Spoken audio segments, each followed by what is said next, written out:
God morgen alle sammen, og velkommen hit til Stortingsgata kurs- og konferansesenter som det heter. Det akkurat blitt omdøpt nå i januar, tror jeg. Jeg synes det veldig hyggelig at det så mange som har funnet veien hit. Ida Berg Hauge heter jeg. Jeg leder av det vi kaller IDF Norge, og så jeg jo da til daglig leder av Opplysningskontoret for meieriprodukter, eller melk.no som vi kaller det. Dette faktisk den 15. IDF-dagen talt opp vi arrangerer. Og det vi prøver å gjøre da, det å sette søkelys på både globale, internasjonale og nasjonale temaer innen meierisektoren. I also want to welcome our international speaker. We are very happy to have you both physically and some are going to be digitally here today. But we need to do some practical information in Norwegian. I'm sorry about that. And then we'll come back to the English-speaking part afterwards. Litt om programmet. Som dere ser så har vi laget et fysisk program. Dette streames ikke, men det tas opp. Så hvis noen interessert i eller vi sender det ut til alle dere, den linken, og hvis dere da vil sende det videre til andre som ikke har vært her, så dere selvfølgelig velkomne til det. Vi har 2 foredragsholdere på Teams, så vi krysser fingre på at det skal gå bra. Men vi starter jo da dagen med litt IDF-oppdatering, og så snakker vi litt om internasjonale europeiske perspektiver, som vi får via Rabobank. De kommer til å være digitalt på. Og så går vi over til å snakke om meieriprodukter og kostråd, som jo et tema som mange av oss veldig opptatt av. Og så det jo sikkert noen av dere som har hørt om Dairy Matrix. Det skal vi lære litt mer om i dag. Og så skal vi også snakke om etter lunsj, så ser vi mer på melkeproduksjonen, og se om kan vi faktisk klare oss uten kyr her i verden. Det jo spennende å høre om. Metanhemmere det vært mange diskusjoner rundt. Vi innom det temaet. Samme biodiversitet, beite, karbonbinding og ikke minst klimaberegninger. Alt dette kommer vi tilbake til før ettermiddagskaffen, og så på slutten av dagen så har vi lagt opp til en panelsamtale, der vi har invitert et ganske bredt panel, synes jeg, sammensatt, hvor vi skal snakke om melk, et bærekraftig kosthold og fremtiden for norsk melkeproduksjon. Og vi regner med at dette blir en samtale i dannete former, som det heter. Litt praktisk. Toalettene ute et eller annet sted i gangen. Jeg vet ikke lenger hvor de engang. De sikkert der ute. Telefoner det fint at dere slår av. Nå kommer Kari og skal si noe til meg. Du må ta av deg øredobbene. Og jeg må ta med øredobbene. Har dere sett øredobbene nå, så at jeg kan ta de av? For de klirrer.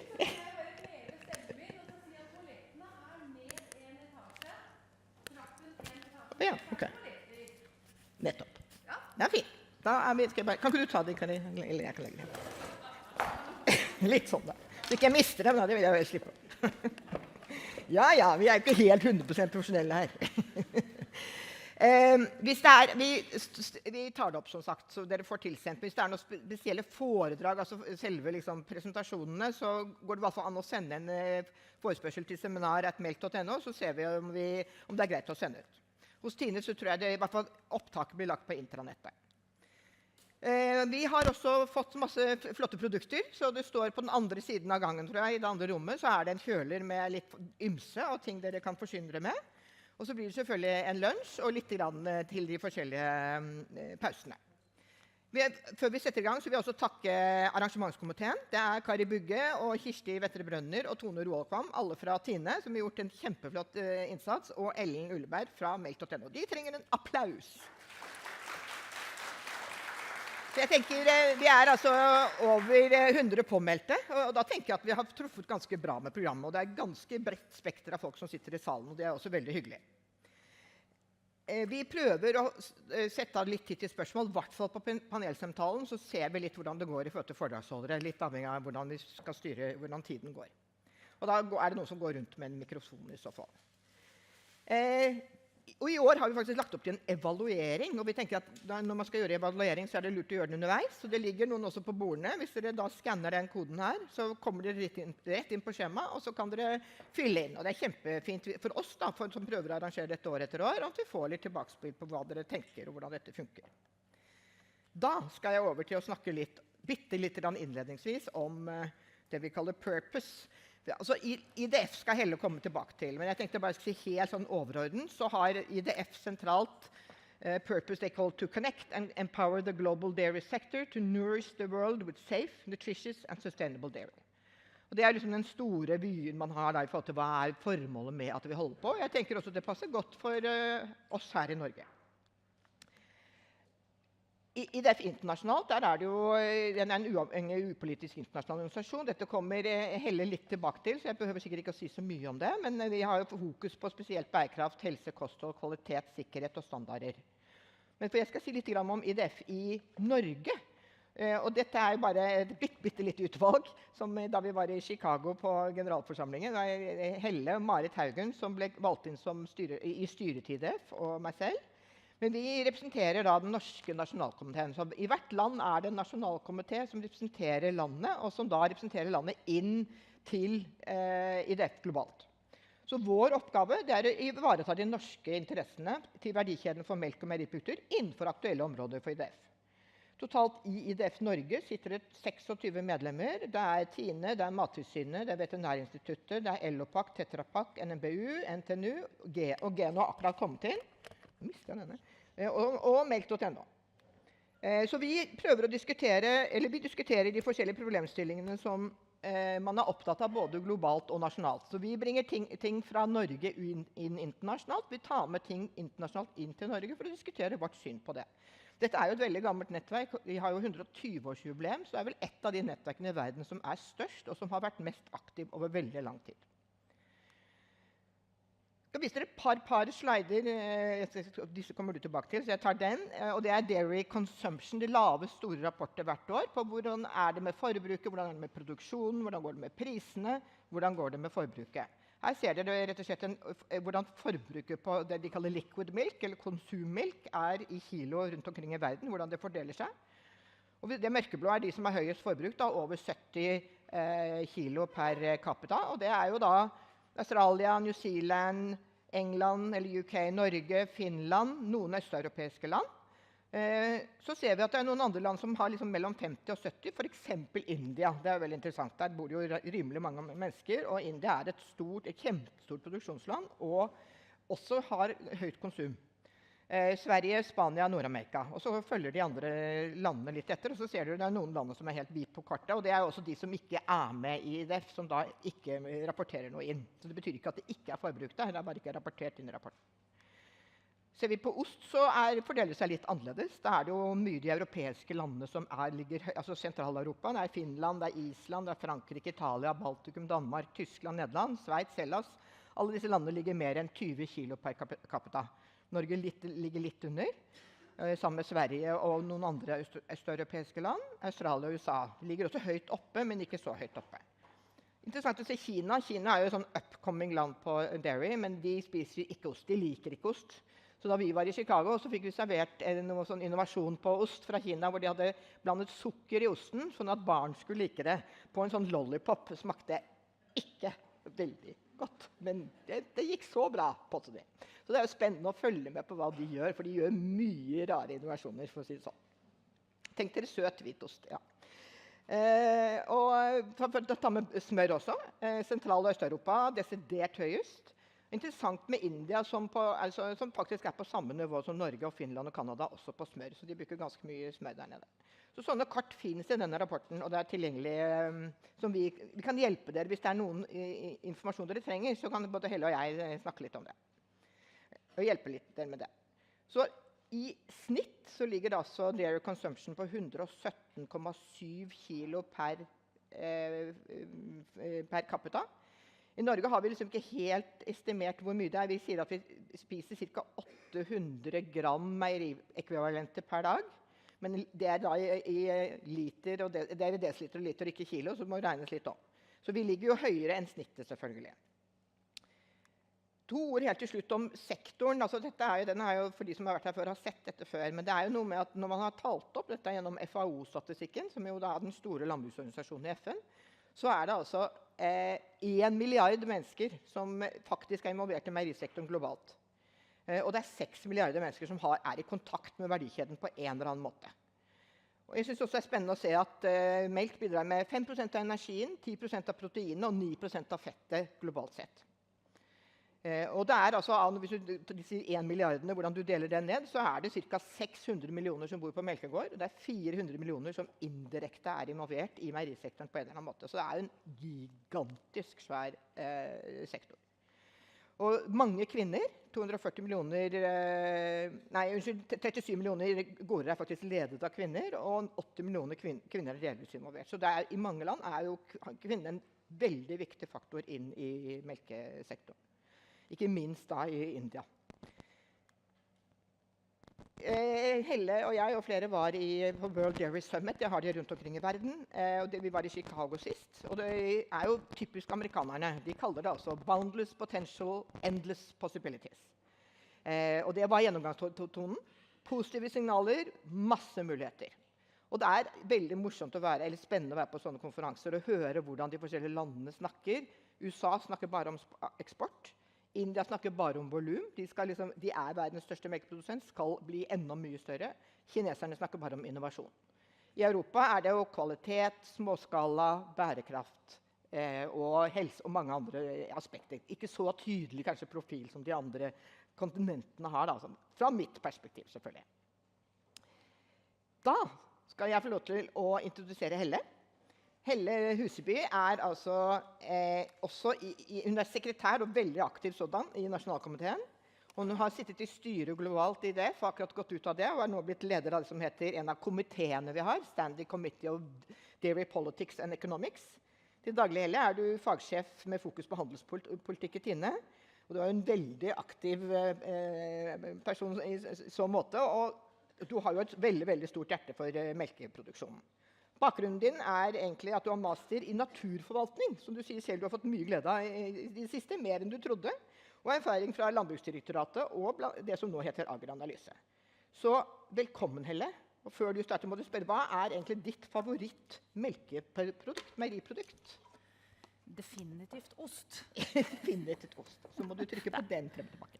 Den som frem og tilbake. Ja. Hjertelig. Har vi grei lyd? Takk. Perfekt. Takk for introduksjonen, Ida. Ja, jeg glad i ost, men jeg glad i mange meieriprodukter, så det fint å få lov å jobbe med den sektoren her. I dag har jeg fått gleden av å skulle gi dere en liten oppdatering av hva vi driver med internasjonalt i IDF. Ida snakket litt om hva vi gjør i Norge, og hvem vi i Norge. Så har jeg da fått gleden av å skulle ta dere litt på reise ut og fortelle både hvem IDF og hva jobber vi med? Så jeg tenkte egentlig å starte med hva jobber vi med. Og Ida nevnte så vidt at vi har 4 pilarer i IDF som det meste bygger på. Kvalitet og trygg mat. Viktig at maten trygg å spise. Det handler om standarder. IDF har en utrolig lang tradisjon med å utvikle standarder for meieriindustrien. Så tilbake i 1903, når man startet, så var det faktisk en av tingene som gjorde at man dannet IDF for 120 år siden. Begynte man å jobbe med den type ting som har da utviklet seg til dagens standardjobbing. Der næring og helse, og det selvfølgelig bærekraft, som alle andre steder, som en av disse viktigste tingene. Og dette navet viser hvordan vi jobber i IDF.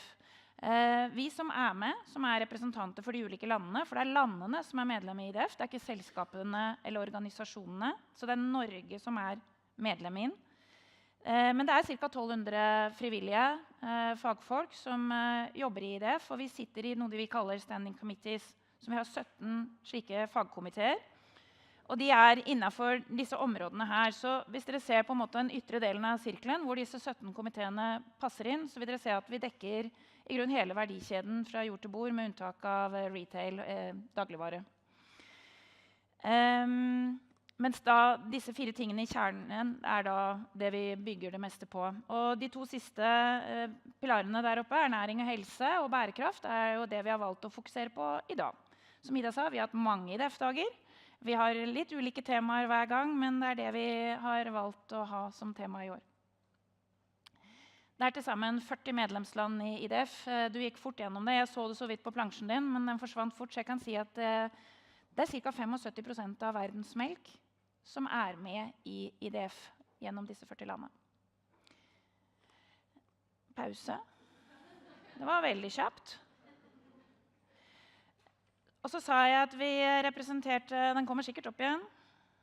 Der, ja, en tilbake. Der, ja, perfekt. Vi representerer i grunnen hele verdikjeden. Så dere ser her fra flere bønder som med, frem til alle disse forskjellige organisasjonene, meieriindustri og så videre.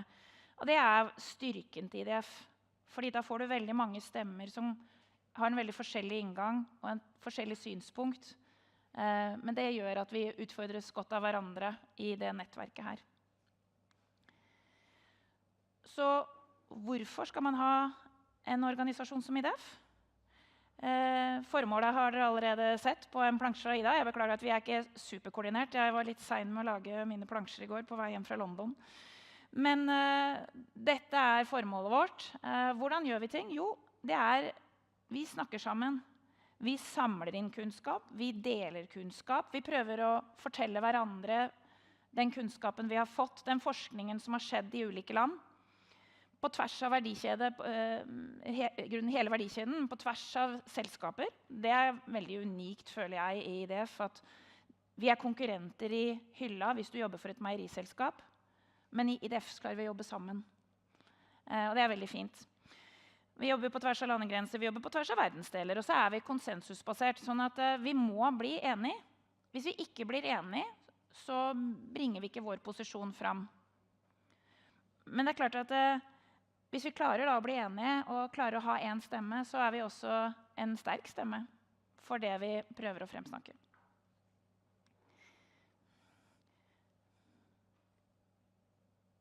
Kommer den på av seg selv?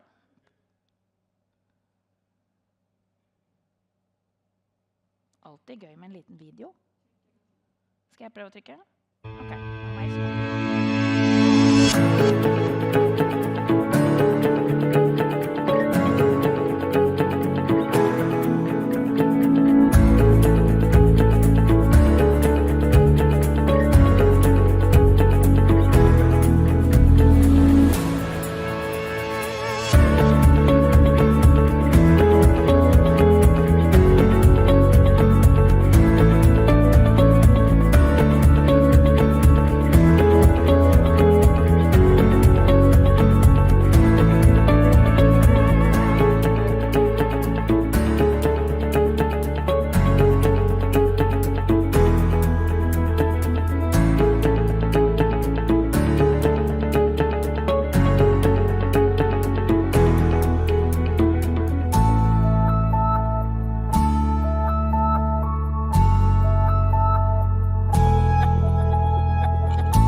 tilbake. Nå går den feil vei.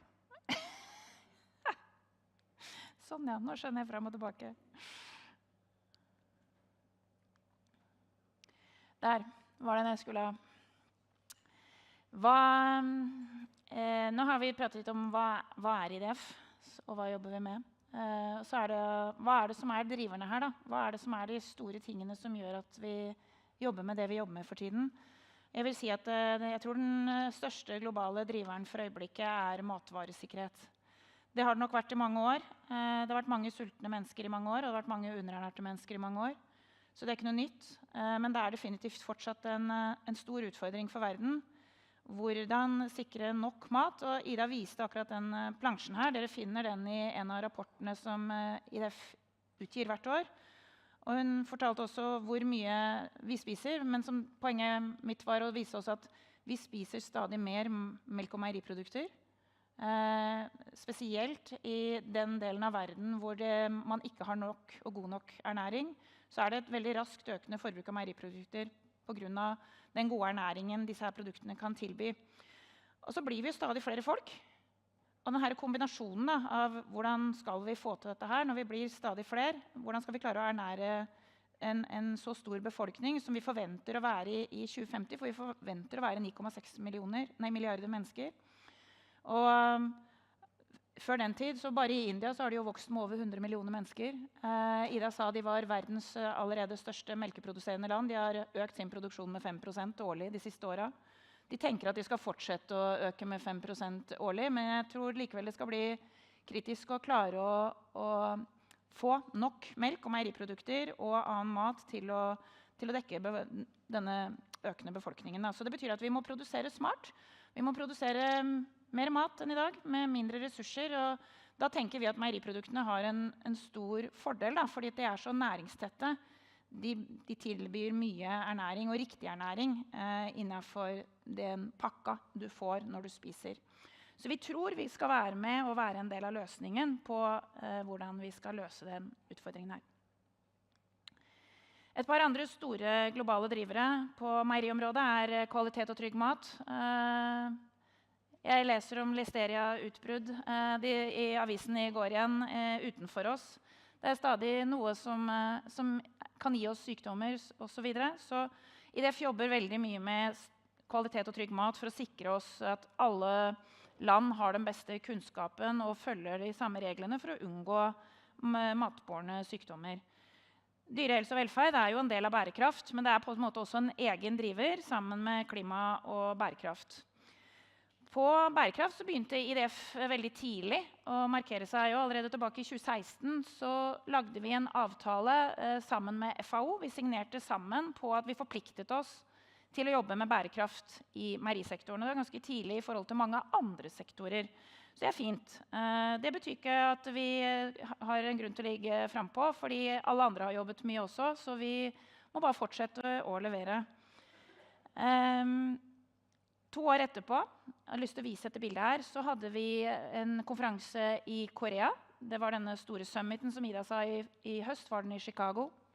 Da var den i Dagen i Korea. Og FNs tidligere generalsekretær Ban Ki-moon kom og åpnet konferansen. Og det er klart det var et veldig stolt øyeblikk for alle oss som jobber med melk og meieri, og har et hjerte for melk og meieri, å høre Ban Ki-moon fortelle at milk is perfection. Og han kunne fortelle at det var mange som har vokst opp i Korea, som hadde kanskje ikke engang vokst opp hvis ikke melka hadde kommet til Korea etter krigen.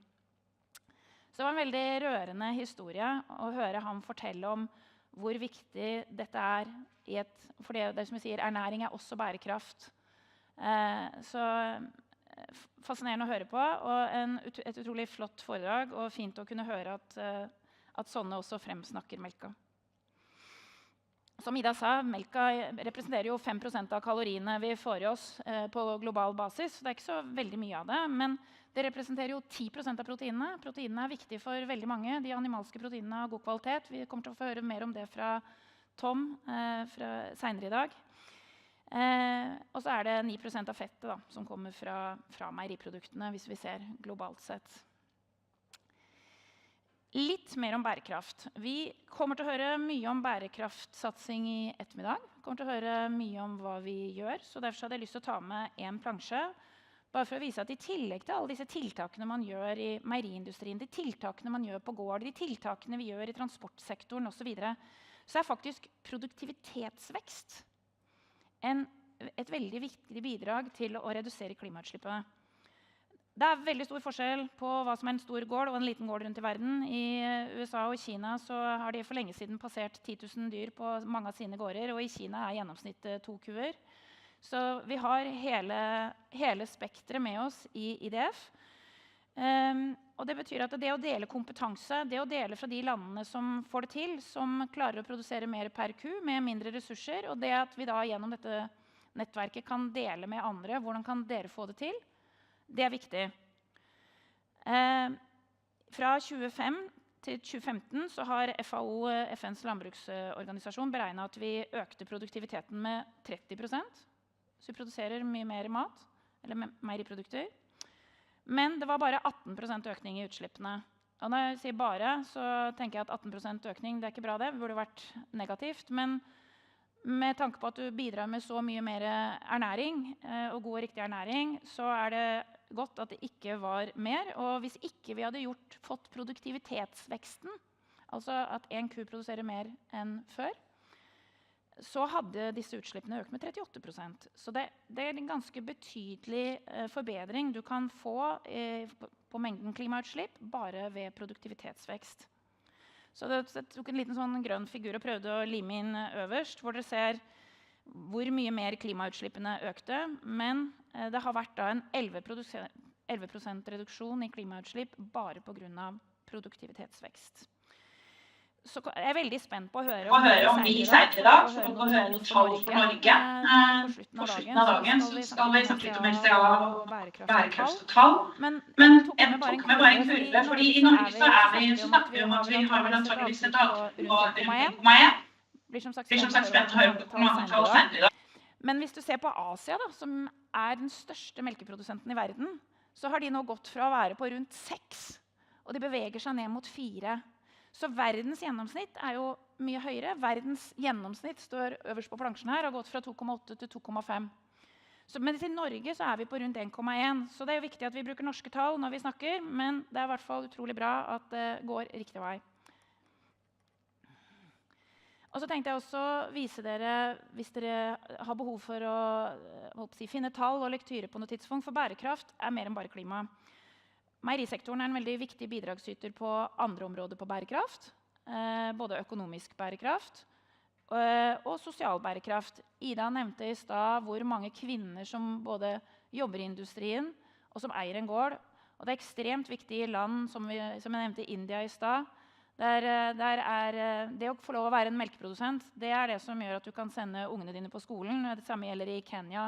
Vi har mange sterke historier som deles i IDF når vi møtes, om hvordan en dame i Kenya, Margaret, som fikk en ku, og dermed kunne hennes barn få lov å gå på skolen. Så det er veldig sånn langt fra den verden vi står i når vi snakker om melkeproduksjon, men det er også melkeproduksjon i verden, og en viktig driver. Men her, disse rapportene, de kan dere finne på IDFs hjemmeside, hvis dere trenger litt sånn tall og fakta, og den siste der, det er en FAO-rapport. Så hvordan prøver IDF å få til dette her da? Mer bærekraftig melkeproduksjon? En av de tingene vi da jobber med, det er bedre dyrehelse, bedre dyrevelferd. Og da er det jo om å gjøre å lære hverandre hva er best practice. Vi må dele vår kunnskap med andre. Så her jeg tok bare med noen eksempler som vi har av type rapporter, dokumenter, retningslinjer, faktaark og så videre. Vi har noen på å få redusert antibiotika. Vi har noen på hvordan driver du gården din på best mulig måte. I Norge er vi jo langt fremme, i Vesten er vi langt fremme, men husk at i Afrika og Asia er det mye å lære. Og det er mye vi kan lære bort. Hvis en faller i grøfta, så trenger ikke alle vi andre falle i grøfta. Vi kan lære av hverandre. Så var vi jo stolt da. Dette er ikke den siste Animal Report som er gitt ut av IDF. Den kom for et par år siden, men det var veldig hyggelig for oss i Tine å få Gunnar Dalen. Det heter vel ikke forsidepike når det er en mann, men veldig gøy å få Gunnar Dalen, veterinær i Tine, og nå direktør og min sjef nå, på forsiden av rapporten her for et par år siden. Og så skal vi høre mer om veien mot nye norske kostråd med en annen Helle litt senere i dag. Så jeg tok med bare en plansje for å vise at melk- og meieriprodukter er faktisk en del av kostrådene i 94 land i verden. Så jeg håper jo at de nye kostrådene i Norge definitivt at vi vil fortsette å være en av disse 94 landene, men det viser jo hvor utbredt det er og hvor viktig melka er for ernæring i mange land. Og IDF har jobbet også mye med skolemelk. Sammen med FAO. Det er et samarbeid for øvrig man har med FAO hele verden, så når man har slike melkedager, så er det et samarbeid med FAO. Analyseområdene, det er liksom et sånt område som for noen av oss som jobber i IDF, så er det litt sånn langt unna, for vi skjønner det ikke helt. Det er ikke helt vår kjernekompetanse, men det er kanskje et av de viktigste områdene IDF jobber med. For de metodene som da utvikles av IDF, de utvikler vi sammen med ISO. Dere har sikkert hørt om ISO-standarder. I hvert fall de fleste som jobber et eller annet sted i en eller annen industri eller handel har vært borti en ISO-standard. ISO-standardene på melkeområdet heter ISO IDF, også et eller annet nummer. Det betyr at ISO har lagd dem sammen med IDF. Og det er klart, når vi får lov å utvikle standarder sammen, så sikrer vi at den standarden også blir ganske brukbar for industrien. Altså vi kan ta bort, på en måte, vi slipper så mange revisjoner, da, for vi vet hva som fungerer og ikke fungerer i praksis, og så kan vi dra hverandre videre. Samarbeidet med ISO ikke nytt. Vi feiret faktisk 60-årsjubileum i fjor. IDF og ISO har samarbeidet i 60 år om å lage standarder for vårt område. Og hvorfor det viktig å ha en standard? Altså, hvis det ikke var en standard, da, så kunne det jo for eksempel, altså, hvis du leser bak på en melkekartong, hva inneholder denne melkekartongen? Jo, den inneholder for eksempel 5 gram, 5 gram protein. Da det jo viktig at alle som lager melk og trykker en melkekartong, beregner mengden protein på samme måte, så ikke et selskap kommer og sier, ja, men vi har beregnet det på denne måten, så det faktisk 10 gram etter våre metoder. Og så kommer et annet selskap og sier, nei, men vi bruker denne metoden, så det bare 3 gram. Og så har da noen 5, og sånn kan vi jo holde på. Vi nødt til å vite hva det Da må vi ha en standard sånn at vi alle analyserer på samme måten og kommer frem til et resultat, i hvert fall at vi gjør det på samme måte. Det viktig, og det alle disse standardene, de sikrer at vi gjør ting på samme måte, så dermed så kan vi i hvert fall sammenligne. Og så det ikke bare ISO som jobber med standarder, så IDF jobber også tett opp mot noen andre, og blant annet Codex viktig. IDF har feiret også 60 års samarbeid, så hva heter det? Jubileum, i fjor med Codex. Codex lytter godt til IDF, og det veldig fint. Det betyr at når vi klarer å bli enige om noe, da har vi jo klart å få en global enighet. Som jeg sa, IDF basert på konsensus. Hvis vi ikke klarer å bli enige, så klarer vi ikke å gi råd til Codex heller. Men hvis vi klarer å bli enige, så vi en sterk stemme opp mot Codex. Jobber også med Organisasjonen for dyrehelse og med ICAR, som den internasjonale organisasjonen for registrering på dyresiden. Kort om hva har vi på en måte løftet fram som de 5 prioriterte prosjektene for 2024. Da vil jeg si at 2 av de på toppen det handler om Codex. Så da vi tilbake til standarder, som jeg snakket om i sted. Og så skal vi lage oss en plattform hvor vi samler kunnskap om kontaminanter. Sånn at vi som jobber i kjeden for melk- og meieriprodukter har et sted å gå hvis vi ønsker å lese om for eksempel klorater, som jo vært et tema som har vært viktig i det siste. Vi skal fortsette å jobbe med skolemelk. Nevnte skolemelka i sted. Men så tok jeg gult det siste. Hvorfor i all verden det viktig? Hvorfor har IDF bestemt at i år må vi faktisk brette opp armene, og så må vi snakke om Codex sin standard, den som kalles GSUDT. Det der den definerer hva som melk. Og det jo fordi at dette en utfordring for meieriindustrien nå. Det jo at det mange ting som blir kalt melk, som ikke melk. Og det mange meieriprodukter som får navn etter kjente meieribegreper, men som ikke det. Dette bildet tok jeg om lørdagen, så den bare tok jeg med meg. Denne tok jeg i Holland. Men dere ser jo der, jeg blir jo litt fascinert når jeg ser normalt smør. Det margarin. Mens det vanlige smør da kalles her dairy butter. Så det sånn de veiledet på dette hotellet til hvordan du skal velge. Og dere ser da lett margarin kalles da light butter. Og det mye der ute av begrepsforvirring på hva som melk og hva som meieriprodukter. Så vi tenker at nå det på tide å minne om at det jo faktisk en Codex-standard. Det ikke sånn at vi bare funnet på hva melk. Melk kommer fra et pattedyr.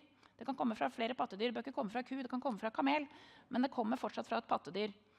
Og det et internasjonalt regelverk. Codex en FN-organisasjon, sånn at dette et internasjonalt regelverk som regulerer hva vi har lov å kalle melk og ost, og smør, og så videre. Men i og med vi ser at det mange som ikke sier havredrikk, men havremelk, og det sojadrikk blir kalt for sojamelk, og her ser det da smør, margarin blir smør, så tenker vi at nå det kanskje viktig å minne om at dette det faktisk et regelverk på, som verden har blitt enige om for mange år siden. Og det også bra for de forbrukere som trenger, vet at de vil ha litt ekstra kalsium eller andre ting, og vite hva du får. IDF produserer utrolig mye De produserer masse rapporter, de produserer bulletenger, de produserer faktaark, produserer jeg vet ikke hva vi nesten ikke produserer. Dette er egentlig bare et sånt bilde for å vise at mangfoldet i hva man produserer. Dere kan gå på hjemmesida til IDF og finne det meste kan lastes ned gratis. ISO-standarder er ikke lov å laste ned gratis. ISO-standarder har ikke IDF lov å donere bort gratis. Det er bare sånn det er. Men mye annet er gratis, noe er for salg. Men dere finner det på IDFs hjemmeside, og nå tok jeg med bare noen få eksempler på kanskje de nyere publikasjoner, heter det vel, som kanskje kan være relevant for noen av dere. Det gis ut hvert eneste år en Animal Health Report. Her finner dere mange gode eksempler fra ulike land. Vi lager hvert år en Dairy Sustainable Outlook. Mange case-studier fra hva som er gjort i ulike land. Hva har de lært? Og hva kan vi lære av hva de har gjort? Og kanskje vi kan prøve på det samme hjemme. Og så lagde vi vår første Women in Dairy-rapport i fjor for å understreke den betydningen av kvinner i hvis man ser på et av bærekraftsmålene til FN, så er jo det nettopp at likhet mellom kjønnene. Vi skal ha like muligheter. Meieriindustrien og melkeproduksjon er et viktig bidrag, så her har vi sett på det. Så ser dere noen faktaark under, tok bare med noen av dere, men flere har jo vært innom denne diskusjonen med free fatty acids, transfett og så videre. Det er et faktaark som er laget på det. Det er laget et faktaark på Dairy Matrix. Tom kommer til å snakke om Dairy Matrix, Tom fra bakningen, senere i dag. Vi har laget et faktaark på salmonella. Og så har Norge vært veldig involvert i faktaarket som handler om ku-kalv. Det er veldig spennende. Veterinærinstituttet og Tine har ledet mye av det arbeidet som har gått på ku-kalv i IDF. Så for å lede litt opp til neste foredragsholder, Richard Shepherd fra Rabobank kommer etter meg. Vi har lagt bak oss det jeg vil si nok et annerledes år. Det var et annerledes år i 2022. Før det var det også annerledes, for da var det pandemi. Men det ble også et annerledes år i fjor. Pandemien den ble jo avløst av Russlands invasjon av Ukraina. Vi sliter fortsatt med å få tak i en del råvarer. Noen av dere har kanskje merket at piano vaniljesaus smakte bitte litt annerledes i fjor. Og det var fordi vi fikk ikke tak i en av råvarene som inngår i produktet. Så da må du ut og leite på nytt. Og det var bare et Tine-eksempel som jeg kan bruke fordi jeg jobber i Tine. Nå er den tilbake på god gammel oppskrift. Men på grunn av invasjonen i Ukraina så er det ikke bare oss, men mange andre som ikke har fått tak i råvarer.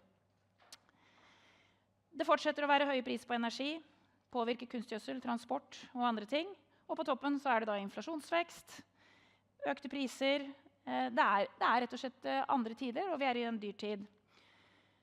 Og hvis dere vil se hvordan dette har påvirket, så har selvfølgelig IDF en rapport da, hvor dere kan slå opp mye statistikk og tall på det meste. En global rapport som viser for eksempel at det meste av verdens melkeproduksjon foregår i Asia. Man tenker kanskje at det er Europa og Nord-Amerika, men det er Asia som er størst produksjon hvis vi ser på verdensdelene. Europa og Nord-Amerika det har ca. 1/5 hver. Der kan dere finne hvor mye melk som ble produsert i verden i fjor og tidligere år. Og de litt sånn observante her ser at totalen for verden er ikke den samme på den figuren og den figuren.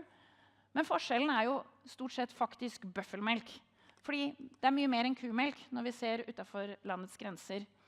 Og så finner dere også informasjon om priser, og det kommer Richard til å snakke litt om etterpå. Men der ser dere den første kurven var melkeprisene i EU, hvordan det var utrolig høye priser og unormalt høye priser hvis vi bare går et år tilbake. Helt nå mot slutten tenkte jeg å si at som Ida nevnte, vi har hatt en liten stafettveksling i IDF. Veldig, veldig hyggelig. Jeg har, som Ida nevnte, sittet i styret i IDF i 4 år. Jeg var nettopp ferdig nå i oktober i Chicago. Jeg var den første fra Tine til å sitte i dette internasjonale styret. Jeg var på et tidspunkt også den eneste damen i dette styret. Så det er fint å ha en skandinavisk stemme inn. Vi har et litt annet syn på en del ting. Veldig hyggelig å få lov å gi stafettpinnen videre til min egen styreleder. Så Marit Haugen sitter nå i styret i IDF, så klarte vi å holde Norge inne i 2 runder på rad. Så det er ganske supert. Når jeg satt i styret, så hadde jeg også et verv hvor jeg ledet alle landene, alle nasjonalkomiteene, så jeg har vært leder for den biten også i 4 år. Det vervet har nå gått videre til New Zealand. Jeg tenkte at nå skal jeg ha beina opp, slappe av litt, men det ble veldig kort, for jeg ble valgt til leder av den største komiteen i IDF, som er komiteen for politikk og økonomi. Så jeg skal fortsatt ha litt funn på i IDF-regi. Og som Ida nevnte, vi har en stor konferanse hvert år. Den var for 2 år siden i India, så var den i Chicago i høst, men nå skal vi til Paris. Jeg håper at mange av dere tar anledningen, tar en tur til Paris. Da er det ikke så langt. Det er en utrolig stor konferanse hvor vi deler innenfor et stort område. Og den blir lagt rett før Sial starter. Så da er jo spørsmålet mitt, ses vi i Paris i oktober? Jeg håper det, men før det så håper jeg å se noen av dere i Bergen. For vi skal for første gang arrangere et stort ostesymposium i Bergen. Det blir 4.–6. juni. Vi håper på ca. 300 mennesker fra hele verden. Håper på flere av dere. Ønsker dere velkommen til Bergen, og i går fikk jeg bekreftet at statsråden hadde lyst til å komme og åpne denne konferansen, så det synes jeg var stas. Så det var siste jeg tenkte å vise frem.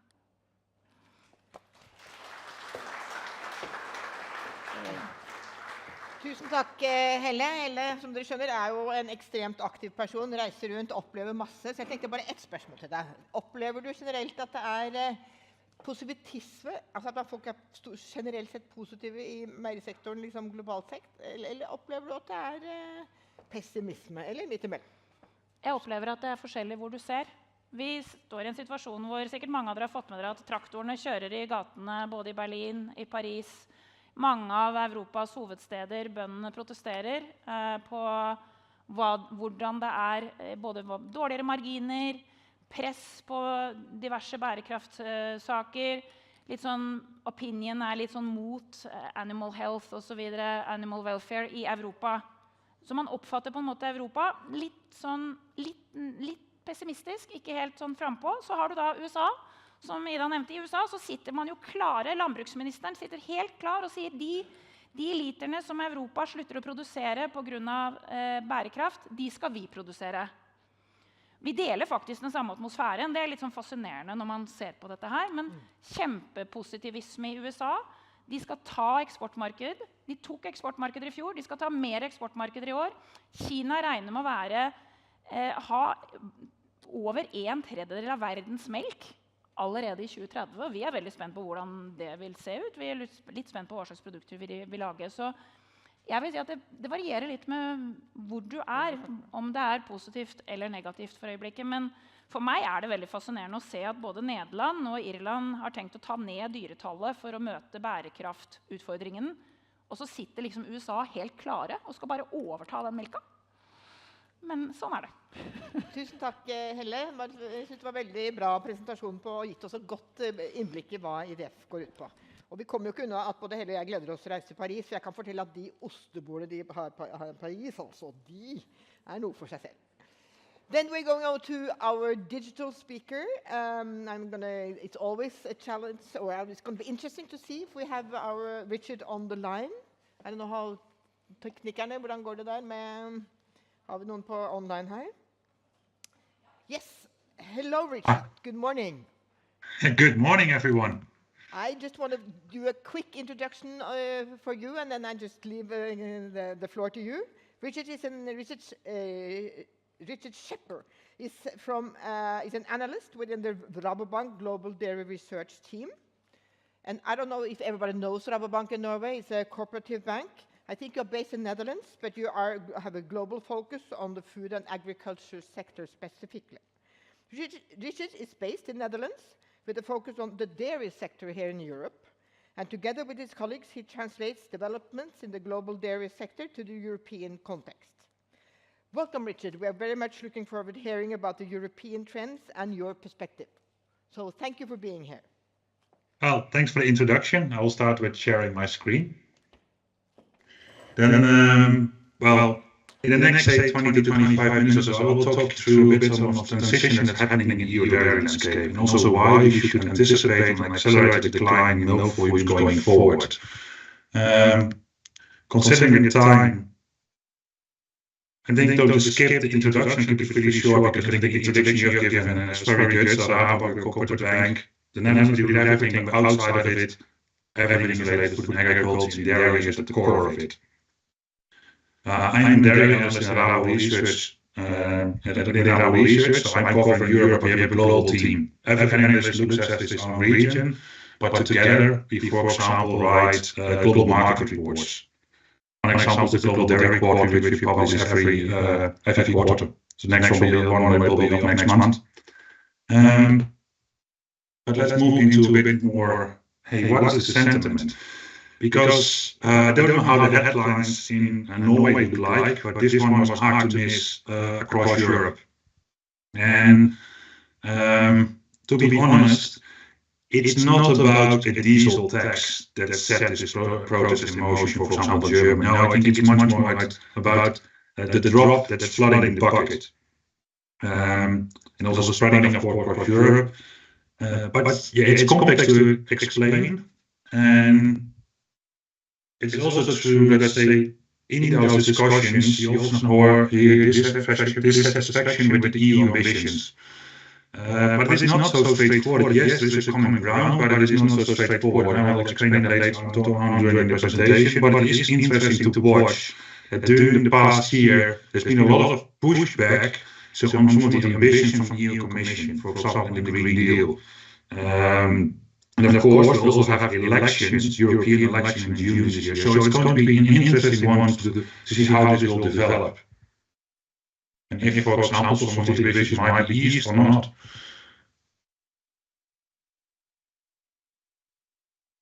And then a bit about the agenda. To understand, let's say, the EU dwelling landscape and the transition which is happening, is to start with a bit of background. Then a little bit more detail about, say, the EU ambitions, for example, the Green Deal van de Volk, and then say how might it look like, say, looking ahead to 2035. So the background on the EU dairy landscape. First of all, there is no such thing as a one single dairy policy across Europe. Still, all the member states have a lot of independence, of course, in how they set policies at national level. But there are also a lot of differences or variation in farming systems. For example, in the production of cow, which in some EU countries is still below 4,000 kilograms, and in some it might be over 10,000, for example, Denmark. But also average farm sizes ranging from 30 to 40 to over 200. But also if you just look at, say, its wider production system. So the graph on the left, you basically see the average monthly milk supply curve for the EU27, so all member states combined. You see it's relatively flat. In some countries like the Netherlands, Germany, it's even flatter. So there's not that much difference in milk supply in January and, for example, May.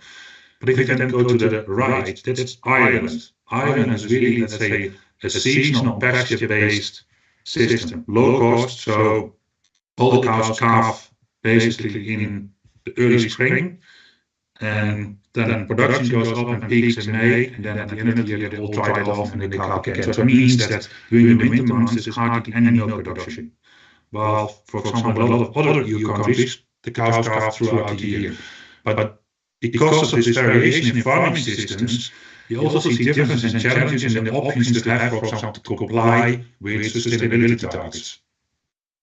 Another thing that is also interesting to note, that there's also a big variation in what the member states do with the milk. So if you, for example, take Spain on the left, you see that 45% of all the milk produced in Spain still goes into liquid milk. Well, for example, the Netherlands on the other side, you see it's a lot of blue, dark blue. It is the cheese. So over 55% of all the milk goes into cheese. And in general, across Europe, about 50% of all the milk goes into cheese. But you do see differences between member states, especially if countries are not self-sufficient in the milk supply, like Spain. You still relatively a lot of milk going into the liquid milk, so the cartons for in the retail shell. The same applies for the UK. But generally, more Northwestern Europe has a big surplus milk, but some more of the southern countries have a deficit.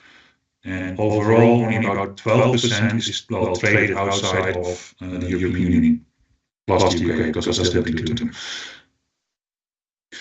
Then the other note, that also a lot of the milk production in the EU is heavily concentrated in northwestern Europe. So Germany, France, the UK, Ireland, the Netherlands, Belgium, Denmark. That's already about 60%. Add Poland to it, and you're already above 7%. But you also might have heard something about the milk quota abolishment in 2015. So it's a good start back. We take 2010 starting point. And then, for example, what you see, 2015 milk quota was abolished, but actually more milk volume was added before 2015 than after. And a lot of that happened in northwestern Europe. So we basically have had a decade in which we had growth on the back of investments, say from the first half of the last decade up to 2015, and the second half was much more already about growth on the back of efficiency gains. For example, the herd size was already declining, but because the yield of cows was still increasing, we still had a net growth, so between 0.6 to roughly 1%.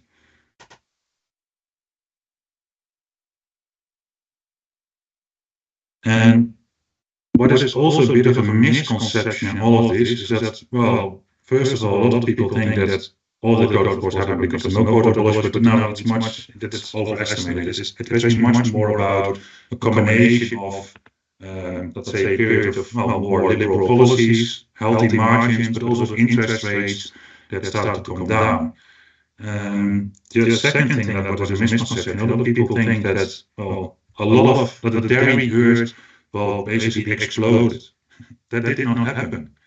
And that's what you basically see on this slide. So on the left graph, the dotted line is the EU dairy herd. Well, you might say, okay, it was stable during that period, but the trend line is still downward.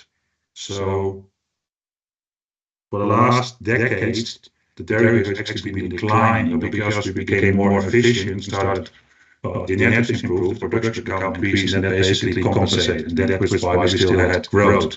And that's basically what you see in the graph on the right. That growth, milk volume growth of the past decade has been much more a story of, say, efficiency gains than herd expansion. Of course, with an exception from a few countries.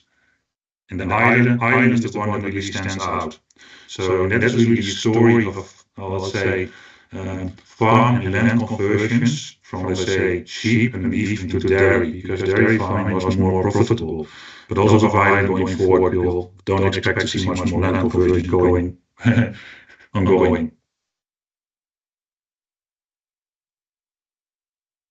But then if you start looking, for example, into the past 3 years, you could say, well, we've moved from a, first period in which, the growth in milk production was close to 2%, to a period where it was less than 1%, so on the back of the efficiency gains. But nowadays, you see in the past 3 years, it's basically flat or perhaps even slowly declining. And that's what you also see in the colors in the map.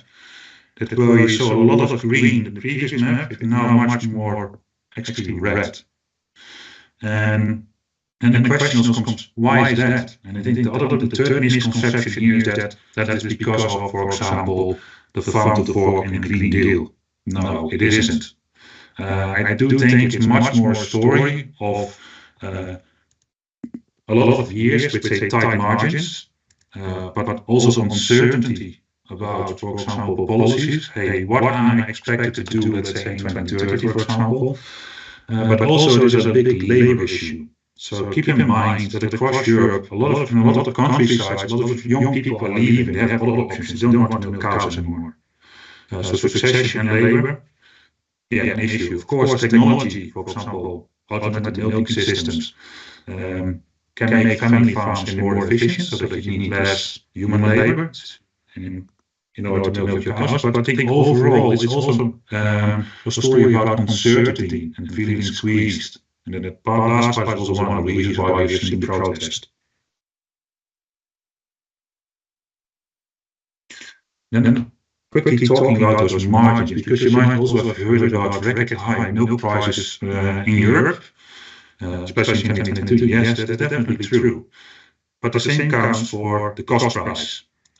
So this graph is basically what we see from our dairy portfolio in the Netherlands. So it's not the average for the Netherlands, what we see. But I think the development is quite interesting. So you can just basically see, if you take all the levels, for example, the financial cost price and milk price, compare, for example, 2020 versus 2022 in the years after. So yes, 2022 was a peak, but we're still at an elevated level in terms of milk price, but also because of cost, because energy costs, labor, all of them have structurally become more expensive. And we don't really expect it to change. We also know that a lot more costs will be added going forward to comply with sustainability targets. But then what it really is about for a lot of farmers is the margin. And that is that green bar, that small green bar on the right. And you see it's small. And that tells you the story that this is also a story of consecutive years with tight margins. So yes, 2022 was really good in the first half of the year as well, even though milk price should have already come down by then, but overall margins are tight. We are a bit more optimistic, say, for 2024 compared to the second half year of 2023, because then a lot of farmers we saw that they moved into liquidity problems. So that also made it uncertain. And also, of course, fueled the demonstration we have seen. And a little bit of background on saying, well, if the Green Deal and the Farm to Fork are not the reason why milk supply is starting to decline, what is then the position of it? Well, really quickly, a story where it's about.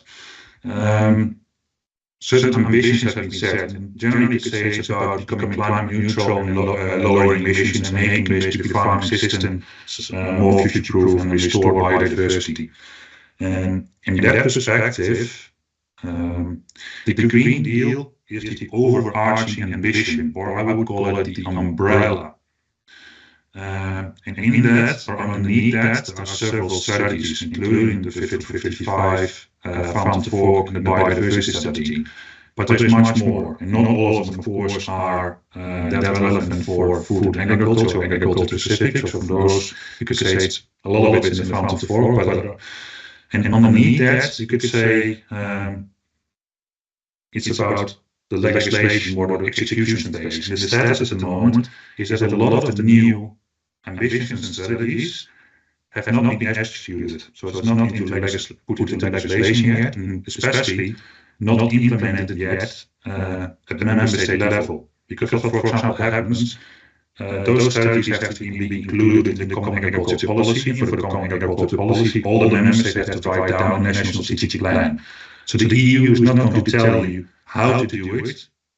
They set a target for you, but it's up to the member states how do we comply with those targets. So therefore we still see a lot of differences, and that's also why there is no single EU tariff policy. But at the same time, also a lot of legislation or targets that were already there before the Green Deal have been put under this umbrella. So not all is new. Then if you look at the top teams for agriculture, this is just a really quick overview. I think for a lot of things you've heard about it, perhaps about 25% organic land use by 2030. You've heard about the Fit for 55, so that's more in the number one. But the ones then start looking at what do we expect will have the largest long-term impact, say, agriculture-wide. There are three ones that really stand out. Of course, the Fit for 55 target, although we're having discussions about the target for agriculture at the moment. The second one, I think, is about water quality, and the third one is biodiversity. And so on pesticides, we put a big question mark on it, because some of the targets have been, well, these are highly uncertain, while, for example, in welfare, not really much happened. Only on transportation distances, so not much happened yet. But of course, that can change over time. If you then start making it more dairy specific, and for more the near to mid-term future, there are two that really stand out. Water quality, and I've made it dark red for a reason, and I'll explain in the next few slides. And the other one is that dark orange close to red, and that's biodiversity, because that are basically the ones that have the biggest implications on milk volumes. Currently, it's already hitting the farm gate, and we also expect that that will have the biggest impact in, say, the next 5 years. And the first reason, say, water quality, is that deadlines are near, because targets and deadlines had already been set before the Green Deal was there. The most strict one, the most visible one, is the EU Water Framework Directive. And it basically said that all waterways should have at least have a status good in 2027.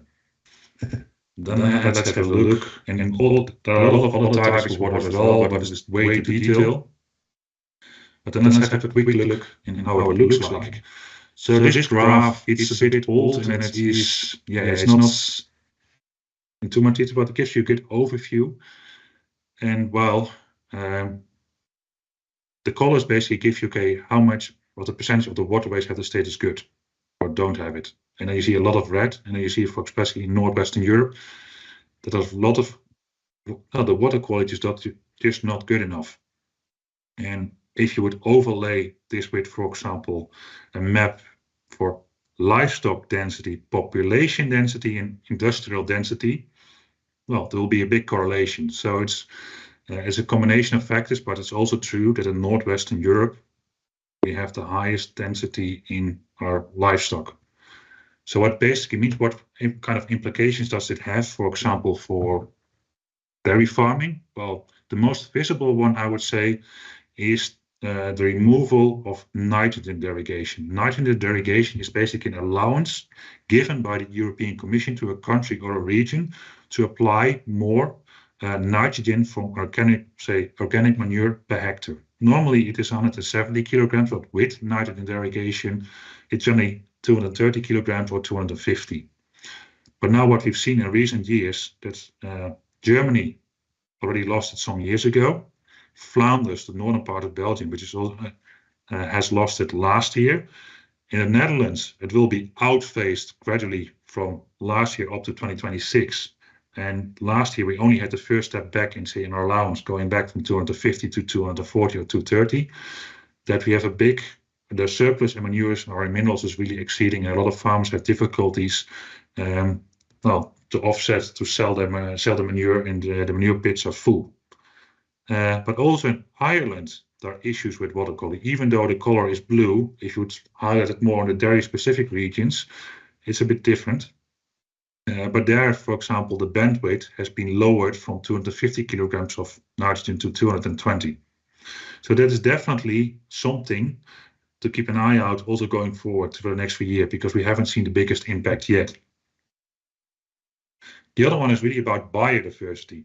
And that's, for example, a good example of this, the ammonia emissions in the Netherlands and also in Flanders, impacting natural habitats. So targets also have been set on EU level, say more than 20 years ago, about restoring and keeping the quality of natural habitats. And they, for example, assigned Natura 2000 areas. And what we've now seen is that a lot of ammonia emissions go into the air, come down in those regions, and they have negative implications on those areas. So if you look at the biodiversity status in a lot of EU member states, it is not always such a great story. Of course, it's not just because of agriculture; it's also about the industry and etc. But it does mean that there is a target there for agriculture, and that they also have to do something. But we also not much forget that it's not only regulation that is putting pressure on the farm base, because also the industry and society is putting pressure on the farm base, because in the end, that is where most of the emissions happen, but most of the job also needs to be done. And I really understand that makes dairy farmers uncertain. And that's to do with, say, animal welfare, biodiversity, and climate. So from that perspective, you could also consider that's a triathlon. And in order to finish a triathlon, you can't fail any of the parts. You have to, finish all of them. Then the story about what are then the implications basically for the milk supply. What I'm going to show you is a scenario. So I don't want to call it the forecast because it's a scenario you use certain assumptions. But if you just look at this scenario, I think the first thing we'll see on the map here, even more red than on the maps I've showed you at the beginning of my presentation. And in this scenario, we basically expect that from the standstill we're now in, we'll move into a structural decline of about 0.5% decline a year. And if you move that calculated towards 2035, it will mean that milk volumes in Europe will drop to with about 9.3 million tons. And currently we're doing around 170. But a lot of that will be concentrated in Northwestern Europe, because as I told you earlier, that's also where, for example, we have that high concentration in livestock. And the main limitation, it's not the climate targets. I think it's about, again, that water quality and biodiversity. Of course, it doesn't mean that climate reducing greenhouse gas emission is not important. It definitely is. But that is basically what we think in the next few years already set things in motion. While if you look at the climate targets, generally, most member states have not set specific targets for dairy yet. So, of course, dairy farmers hear a lot about it in the news. They feel the pressure, of course, also from the dairy companies. But from a regulation perspective, you could definitely say that the market is moving faster than the regulation. And it also makes farmers uncertain. Milk prices are expected to remain elevated or even increase. Well, as the competition for milk also increases, but it's also to compensate for the higher cost of the farm gate. But it would also mean that the exportable surplus of the European Union plus UK would drop from about 12.5% currently to only about 4%, basically telling a story that the European Union will become much more domestically focused. Let's say with more of its own targets, but also with a lot less milk to export. But still temporary swings in the market balance from just a small deficit to a small surplus could still cause a lot of volatility. And that is what we basically have seen in the second half of 2022 into the first half of 2023.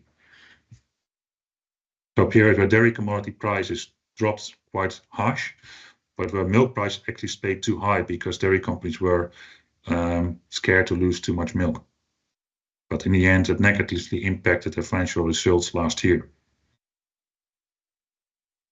Then what can dairy farmers do? Well, there is no silver bullet because, as I mentioned in the beginning, there's a lot of variation in dairy farming, in the farming system across Europe, but also in the challenges they are facing. So roughly you could say there are 4 elements here.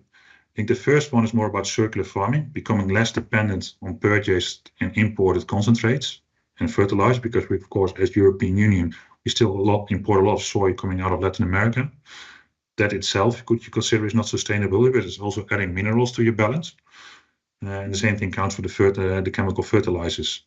I think the second one is about extensification, especially in Northwestern Europe, about rebalancing basically the amount of cows you have per hectare or your livestock density. But you also must not forget that efficiency is not a dirty word, because we have to remain efficient or improve our efficiency to reduce emissions, and innovation will also help us to do so. And I think the last one is perhaps the transition of farmland, because we've also seen that in certain regions where the farmland is suitable for arable farming, that arable farming is less labor intensive, more secure, and perhaps even more profitable. So we might also see, for example, that farmland which is now in use for dairy might actually move to arable farming. But what does it mean for the dairy companies? Well, overall, you could say for European dairy companies, they are basically forced to strive for more added value to compensate for the higher cost at farm level, but also at the factory gate, while they also have to continue to pay a competitive milk price because the competition for milk increases. But it also is that, for example, that we're losing competitiveness, say somewhere in some export markets, especially on the milk powders, that, for example, product coming out of New Zealand or the US is more price competitive. But at the same time, with those products, you also might not achieve the high valorization, the added value you needed. So we expect that strategies will be more centered around, say, ingredients, consumer products, cheese, and say the EU domestic market. But the overall outcome of that is also, well, we have less milk, and we basically see a switch in milk allocation. That relatively even more milk will be allocated to cheese and whey. But that then also means that basically you have to rebalance your processing capacity, because first of all, you have too much processing capacity, but you also might not have the processing capacity you need. So that will be a big transition going forward. And the real what to watch actually here, if I look at a lot of policies, they are generally quite centered. Just only focus on what is happening, for example, in the agriculture, the primary agriculture, but not include what the impact of a change on the primary agricultural level might have actually further down the value chain. And that is really, could be quite dangerous. So if you do things there, that's basically set a landslide in motion, because this transition is possible, but it has to be manageable. For example, it becomes quite gradual. But for example, it therefore makes quite a difference, for example, if you lose 0.5% of milk each year, or for example, if it is a drop that you, for example, lose more than 5% in a year, because then you get big issues for example, cooperatives with the capital, because they can't run their plants efficiently. But if you lose milk, it generally also means that you have more farm exits. So farm members leaving the sector and potentially taking the capital out of the cooperative. So that is really the one last note I often tell to people when presenting this story.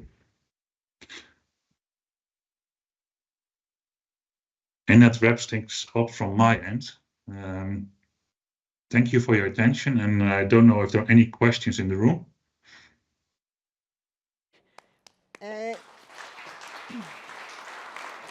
I think definitely it's very interesting for us to understand some of the European, even though we are outside Europe in this market, I think it's very interesting for us to understand what's going on in Europe, because of course it will also affect us.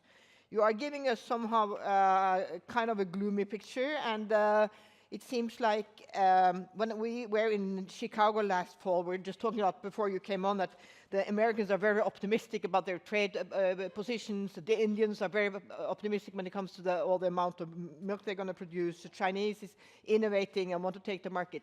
So it seems like Europe is really losing behind. But are you in general pessimistic for the European sector? Do you think they will kind of come through with some of the things that you have pointed out? No, I'm not pessimistic nor optimistic. I think it's first about acknowledging this transition. It is also really how do you deal with this, because the outcome could actually also be beneficial for all parties involved in the value chain. But I think it really comes down is how are you going to manage this transition? So that's, as I said, it's not going to be too narrow-minded. So I'm going to leave that one actually in the middle. Okay, thank you very much for that. I think we have to stop. And next time, Richard, you have to come to Norway, to this wonderful snow and ice and cold country. But we're very glad to have you here this morning. So thank you for joining us. Thank you.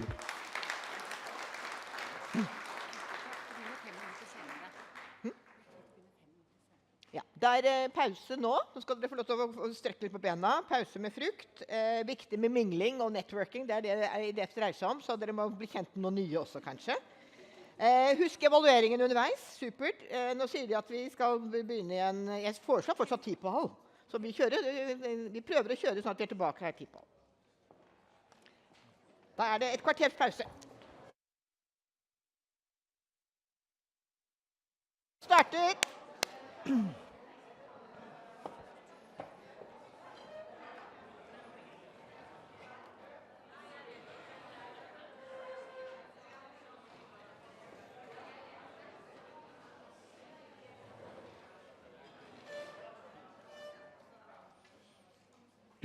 For å få med oss alle inn i salen her, så skal vi starte igjen. Jeg glemte å si det i sted. Hvis det noen som trenger trådløst nettverk, så det konferanse, og passordet Oslo en pen by. Det pen? Oslo en pen by. I ett ord, små bokstaver. Hvis noen trenger det. Ja, unnskyld, fin by, ja, det ikke pen, det fin. Oslo en fin by med små bokstaver. Takk. Then we are moving on to nutrition, and we actually, even though we have a Norwegian speaker, we are going to do this in English, so Tom and others can follow. We are very happy to have Helle Margrethe Meltzer here. Helle Margrethe is a well-known nutritionist here in Norway. She is former head of research at the Department of Climate and Environment at the Institute of Public Health, altså FHI, for de som ikke kjenner den engelske uttrykket. She's a member of the National Council for Nutrition and was also part of the working group for the Nordic Diet and Nutrition Recommendations, NNR 2023.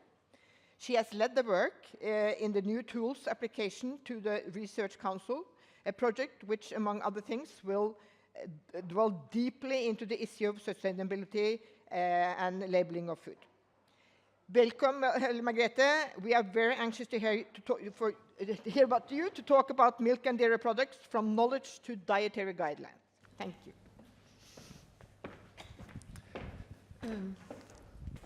Ida, skal jeg få en sånn? Ja. Oops. Yep.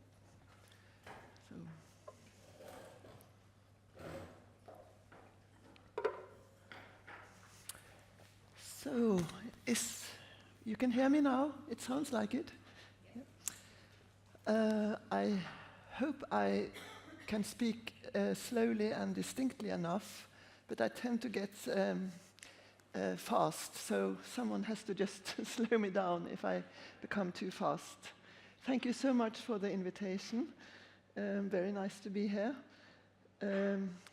So my topic is the milk and dairy chapter in the NNR 2023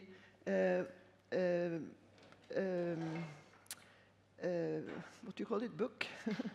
And I'm going to talk about the path we went from gathering all the knowledge, science-based knowledge, and how we ended up with the dietary guidelines.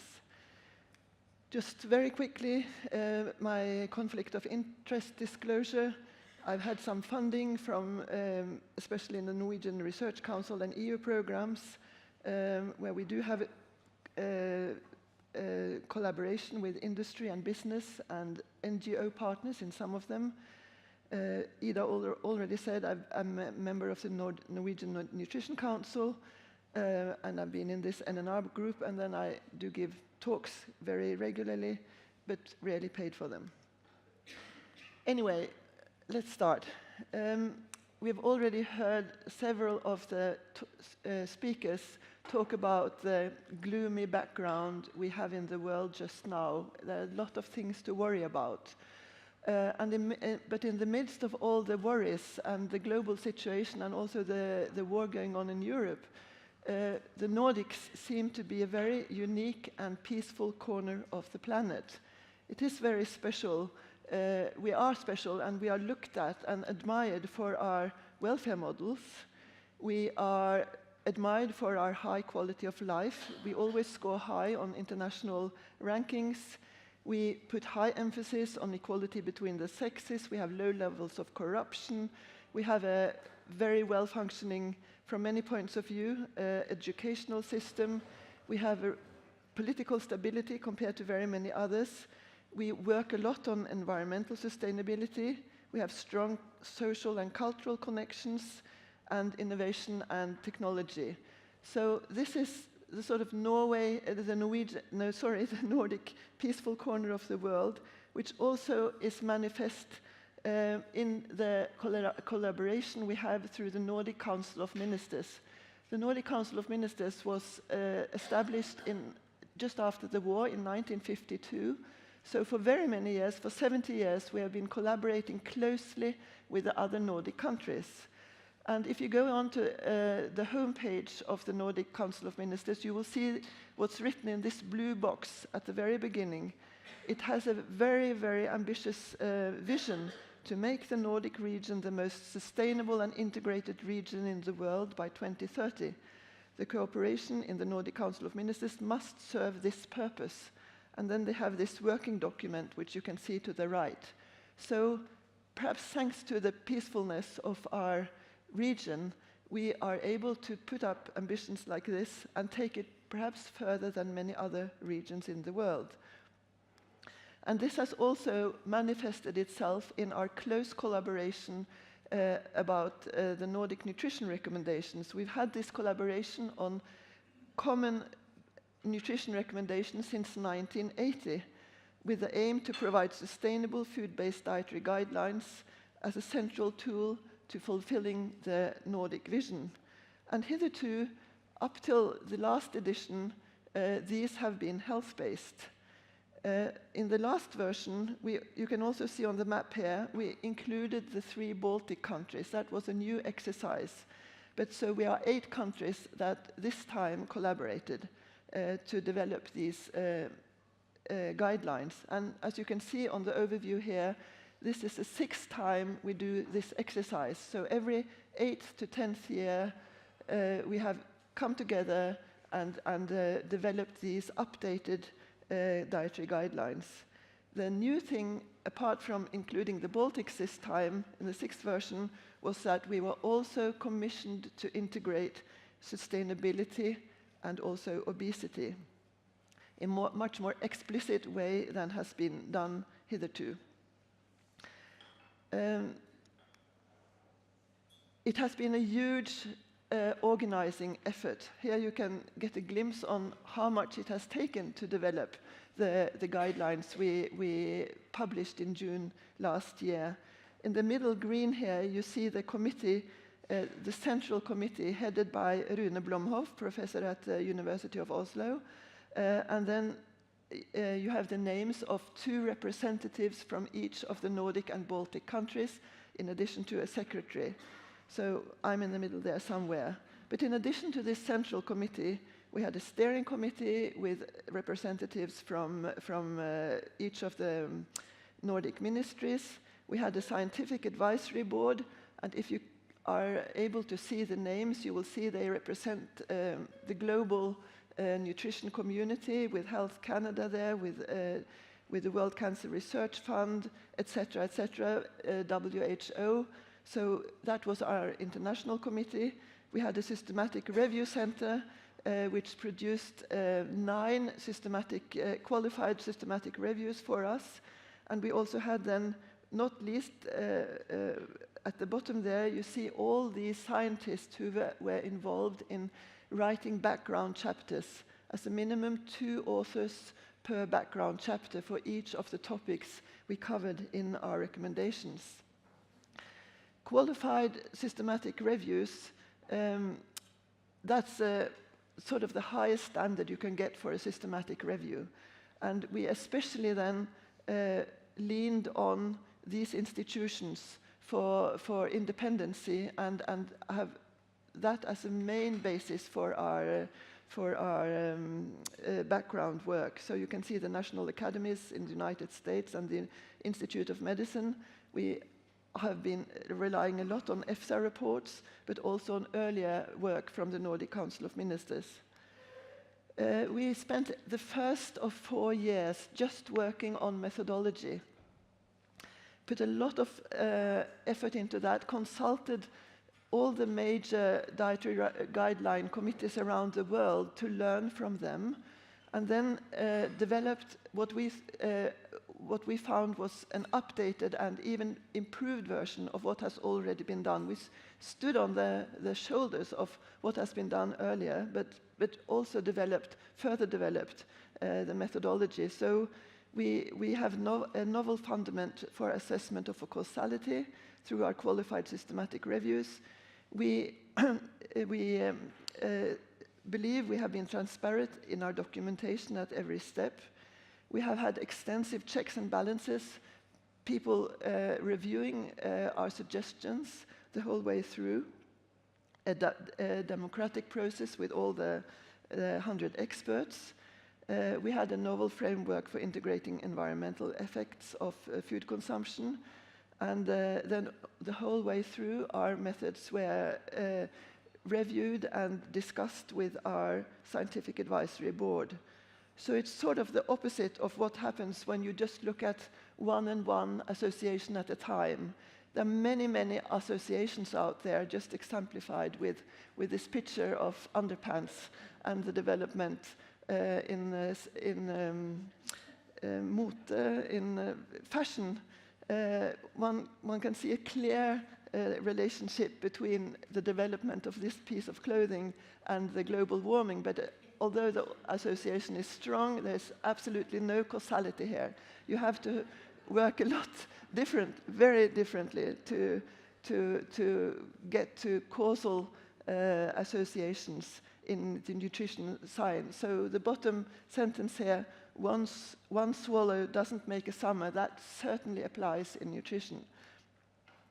So how do we do it? We have, this is a short version. I could have made a much more complicated picture, but just to show you the overall picture of how to work, we have two types of dietary advice. One group with quantitative dietary advice and the other with more qualitative dietary advice. And when it comes to ending up with figures, with numbers for what to eat, we have looked at the total evidence and if it satisfies the criteria for strong evidence, and strong evidence is very, very clearly defined in science these days. So if there is in addition a dose-response curve from qualified meta-analysis, then we can end up with quantitative dietary advice. Or if the nutrient intake from the food group is important to meet needs, like will be the case with dairy, where dairy is a very important source of both calcium and iodine. So these two approaches or criteria are important for the quantitative dietary advice. If it isn't possible to make a dose-response curve, although there is strong evidence, then we just give recommendations, qualitative dietary advice. So that's the basic principles here, and then there are a lot of details beneath this that I haven't time to go into now. So there is a path when we go along, when we assess causal effects and health outcomes. And we have all different quality levels here, which is we have tried to illustrate in this picture. Everything is based on reviews, of course. 350 new papers every day in nutrition, millions of papers out there. How do we work on gathering all this information? We use reviews, and there are different levels and qualities of the reviews. We have, as far as possible, only based our recommendations on qualified systematic reviews, which is the sort of highest ranking of these type of meta-analysis. So the net result in numbers of what we have done is just illustrated here. If you want to go deeper into our methodology, go into some of these, or any of these 5 articles on principles and methods and organization. They were the result of our first year of working and was published already 3-4 years ago. We have these 9 qualified systematic reviews, but also 6 that were developed in collaboration with EFSA. We have 36 scoping reviews on nutrients, including I think it was 9 nutrients that haven't previously had recommendations.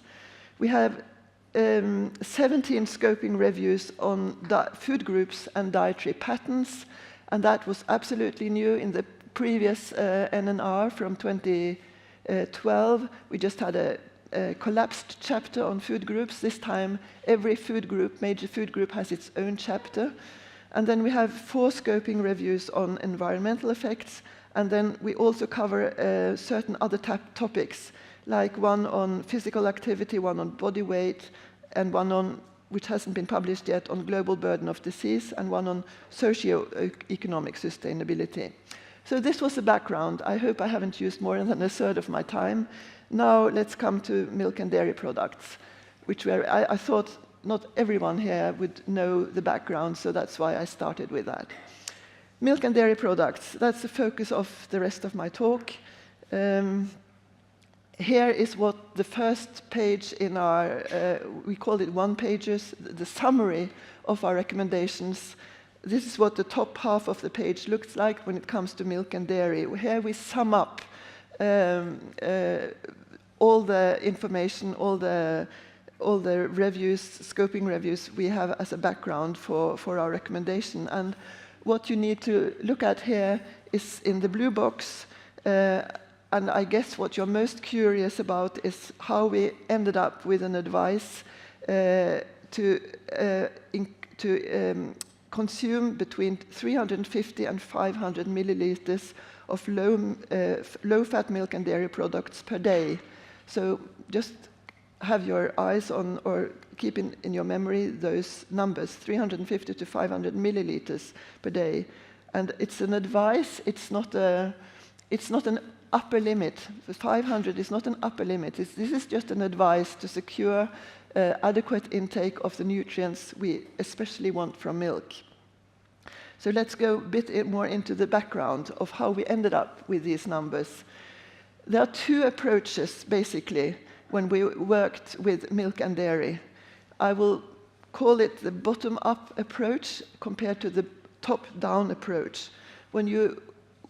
And the bottom-up approach, that's a classical way of working with nutrition. That's a historic way of working with it. It starts with the discovery of minerals and vitamins some 120 years ago. We discovered all the deficiency diseases, and then we traced our way back to which foods gave those deficiency diseases, and then we came with recommendations based on the bottom, on the nutrients in the foods. So it's typically a reductionistic approach where we go to the individual constituents of a food and then build up advice based on the constituents, on the vitamins, minerals, provision of protein, fat, and carbs. So one starts at the bottom and then generalizes. And opposite to this, you have the top-down approach, and that came into nutrition research, especially from the 1980s and onwards. It was there before, but it was with sufficient computer power that we really got into the research on epidemiology. So here we look at dietary patterns, we look at the foods, and then from the food results, food health research, we end up with trying to figure out what is it with milk or dairy or meat or whatever that explains this and this association. So these two approaches are the basic two ones, and that's also what we have used in the NNR. And then, of course, you have to have a communication between these, the findings of these two approaches. And that's what, is where the balance come in, and I will show you that a bit later. So I'm starting with the bottom up. You can see the triangle up in the right corner there shows which approach I'm now talking about. And so there's a lot of science out there on fat and fatty acids. And so here are the qualified systematic reviews we used, especially in the NNR, with a lot of emphasis on the latest one, that is this one from WHO. So here is one that qualified for heavy emphasis in our work, and you can see the conclusion here. Consideration of the totality of evidence available from prospective observational studies provides convincing evidence, and remember, convincing evidence is a defined concept. It's not just what a committee believes or thinks, it's very well defined type 2 words, and that it's convincing evidence that replacing saturated fatty acids and trans fatty acids with other macronutrients may reduce risk of mortality and coronary heart disease. These findings reinforce guidelines that saturated fatty acids and trans fatty acids in the diet should be replaced by polyunsaturated fat acids, monounsaturated, and slowly digested carbs. So that was a report we put a lot of emphasis on. And this resulted in guidelines from WHO, a strong recommendation to reduce saturated fatty acid intake to less than 10% of total energy intake, and also saturated, strong recommendation to change saturated for polyunsaturated. So again, in a report we put a lot of emphasis on, then if we are to reduce saturated fatty acids and look at the Norwegian diet, you can see at a glance here, 2022, the third column from the left, dairy is the largest provider of saturated fatty acids in the Norwegian diet, far above meat and far above meat. So you can see that's why we have to do something with this high-fat source that dairy represents. Look at, still, now we are going over to the top-down approach, and here we put a lot of emphasis on these three qualified systematic reviews, one from the previous NNR, and then two a bit more recent ones. The third one here provided or made especially for the NNR 2023. And you can see what their conclusions are in short here. The first one, dairy consumption seems unlikely to increase coronary vascular disease risk. That was a conclusion in 2012. Then you have this newer one made for the NNR. The substitution of animal protein with plant protein in cohort studies was associated with lower coronary vascular disease mortality and lower type 2 diabetes incidence. But it was considered limited suggestive, and they they found only a very few studies that qualified for estimation in this study. You have the World Cancer Research Fund, which we also have put a lot of emphasis on, and here you find everything related to cancer, and the good news is that dairy products decrease the risk of colorectal cancer. You have the Dietary Guidelines Advisory Committee for the United States. They also have statements on milk, and you can see all the way down they are focusing on adiposity in children. Let's see, all the way here, it's only the last point is on adults. Limited evidence suggests that milk intake is not associated with adiposity in adults, but all the way also take a note that the grade is limited. Again, limited science behind it. It's not the highest grade of evidence behind these suggestions.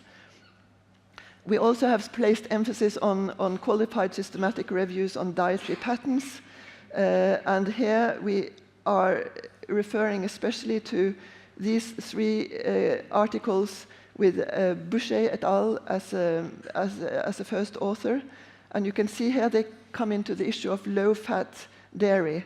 Strong evidence for an association between dairy patterns that include a higher intake of low-fat dairy and lower risk of coronary vascular disease and colorectal cancer. And again, in another review article, lower intake of full-fat dairy is a component of dairy patterns associated with lower risk of all-cause mortality and risk to diabetes, etc. So it's all here. The low fat comes in as a very strong recommendation.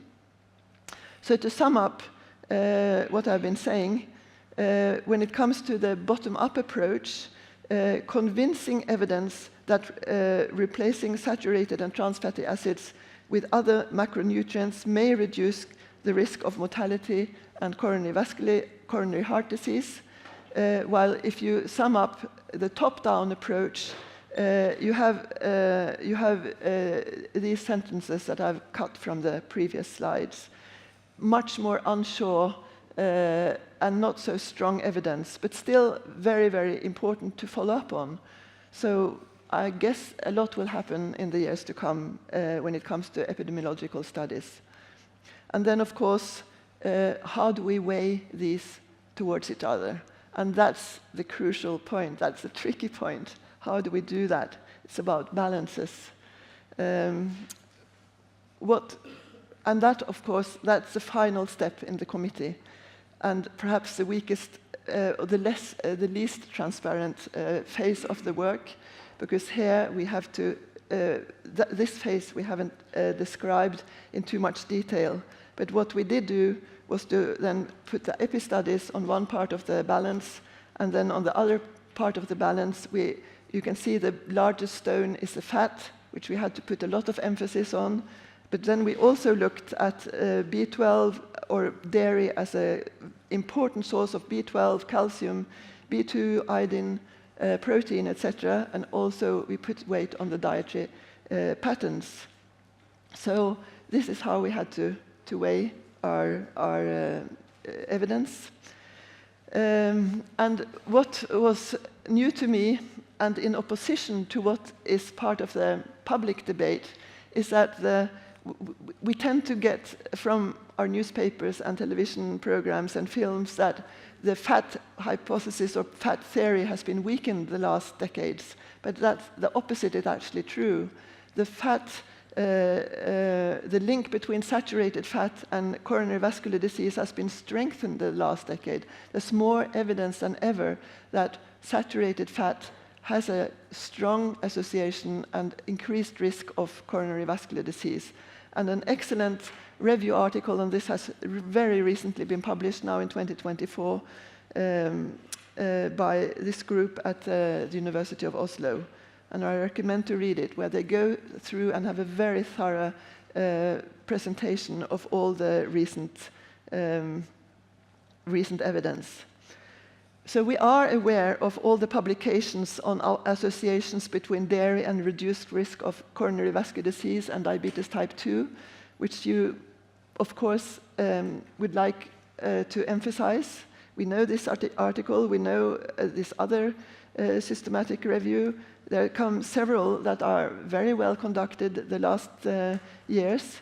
But what the reason why we can't put too much emphasis on them yet is that the papers do not show that the associations are connected to dairy fat.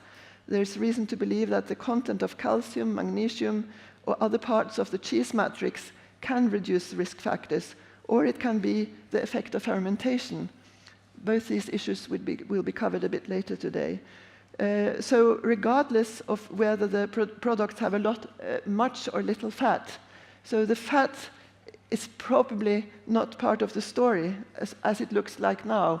I took these two pictures of the Norwegian cheese Norvegia in my local little shop some days ago, and what I want to illustrate here is it's the fat content that is the difference between these two cheeses, the low fat and the normal fat cheese. It's not the content of iodine, calcium, all the other nutrients. The micronutrient content is the same in the high fat and the low fat products. So we think we haven't solved the fat issue yet when it comes to dairy. So to have a final, am I doing okay with the time? Yeah. The final message from the NNR committee is that it's the totality of the diet composition that matters more than the single parts. Drink your full-fat milk or full-fat cheese, eat your full-fat cheese, as long as the total does not exceed the 10 energy % recommendation. That's our main message. It is relatively easy to meet. Oh, I've written meat incorrectly here. That was a slip of the tongue. I'm sorry about that. I think you understand what should be how it should be written. It's relatively easy to meet other sources of saturated fat if meat is reduced, or if meat. Okay, so little less meat, and you can eat more cheese. And then, of course, dairy should not exclude other important energy or health fat sources. So that's our main message. Thank you for listening, and I must also thank Erik Arnesen, who many of you know, who has helped me with this presentation.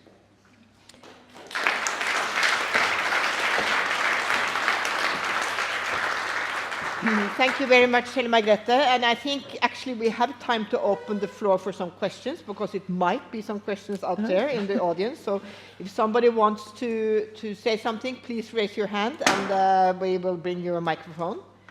I think it's very interesting what you're saying, and I think I was also in the meeting at the health authorities yesterday. You were there, where we were discussing, or the health authorities were talking about specifically the recommendations on dairy and meat, because they wanted to answer the questions that we do have. And I think that you are absolutely saying the same that they're saying yesterday. And what we in the dairy sector has been engaged in is that we think that the way the advice is put from the NNR, like the 350 to 500 lean dairy, mager meieriprodukter, it looks like there are no options for a normal piece of cheese or a normal yogurt. And we think that is a big challenge to us, because we know it's very difficult to get the fat out of the cheese. A lot of you guys know that. It's difficult to make a yogurt with very little fat, and that actually the people will eat. So they don't go from cheese then to oil. They go to something else. So I would just like to hear, I mean, you kind of said it here, but I just want you, to challenge you a little on that. What do you think? Do you think there are room for the normal cheese, the cheese that people really love, and the yogurt? Of course it is. You must remember that what I've presented now is a science base for the Nordic countries, but this is not the recommendations for each specific Nordic and Baltic countries. That's now the job of the separate Nordic and Baltic countries. So this was presenting the science advice, the science basis, which ended up with advice, but it's not the final recommendations. Sorry. Now the Norwegian Directorate of Health is developing the Norwegian recommendations, and they will probably, they have probably picked up very clearly that the way we have presented our recommendations in NNR has certainly not worked in Norway with all the public discussions and uncertainty and questions. So they are really going to work now on how to present this in an understandable way to the Norwegian public. And that's their challenge, and they mentioned yesterday they would try to be finished with a first version in March, I think they said, 2 months out in an open public consultation, and then finish it, hopefully, all in August. So, again, this is the science base, but it might end up being looking different or sounding different, formulated differently when the Norwegian or Swedish or Danish final advice comes out. And I'm very sure there's room for full-fat, delicious cheeses and yogurts in what they end up with. Good. One thing we didn't cover was that when you look at the nutrients, there have been different, the recommendations on nutrients on specific targets have been different than it used to be. Like it's raised on calcium, it's raised on iodine when it comes to the pregnant, etc. Do you think that means that we need different kind of dietary advice for different groups? So because you need more for young than old, for example, or grown up? Well, we have that already. So it's sort of twofold approach. You want the overall advice. Today, the Norwegian overall advice is formulated in 12 points. And then you go into and you can click on the net, you can click on the advice, and then you can see more specific advice for subgroups, like children, for pregnant women, etc., for old people. And I'm sure that will come too, but I'm not sure they will make all that by August. No. By August, I believe they will focus on the overall message. Okay. Yeah. I think it's a question. Yeah. Yeah, Audun Korseth, Nibio. You said in the NNR work, the work you did in the committee was the least transparent work when it comes to weighing between the different kind of information. And qualified systematic reviews has been described in the NNR group as the golden standard of addressing these issues. Linda Granlund said, for example, at Dagsnytt 18 on Monday, that this methodology is the best way to avoid subjectivity among involved researchers. For intake of dairy products, none of the 3 systematic reviews pointed towards any negative impacts of an intake of dairy products. In the contrary. On this background, I don't understand why you suggest a recommendation being 17 to 42% lower than the recommendations today. It goes back to what I tried to explain at the end there, that we did put a lot of emphasis on the on fat and on the fat science on the one side, and on the other side we had to balance it against dairy as an important source of all these nutrients. So, as I said, the fat hypothesis or theory has been strengthened very much the last decades, and so we are very aware that we do need to keep the fat intake at maximum 10, the saturated fat intake at the maximum of 10 energy%. And that's one of the major reasons for our final recommendation. So that means that you're giving that larger weight than these huge comprehensive studies when they have been following the diet of people over a long time, and they conclude that there is no evidence of negative impact of taking in low-fat dairy products. Yeah, low-fat. So again, I mean, that's our way of weighing, and well, I don't know the British way of expressing it. Anyway, yes, we did put more emphasis on those issues I showed you on the screen. We will have a discussion, and Audun and Helle Margrethe will be part of the panel later, so I'm sure we might come into that again. Yeah. Do we have any? Yeah, we have time for 2 more questions. So you decide, Kirsti.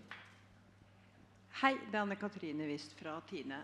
Sorry, I'm in English. I was just a little bit curious about... You have to speak into the microphone. You have included environmental sustainability, and that the rest of the world are looking toward the Nordics country.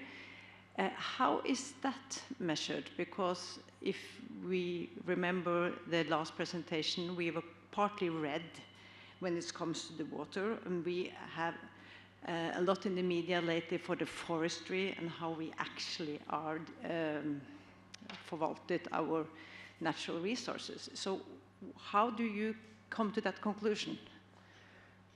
I'm not sure what you...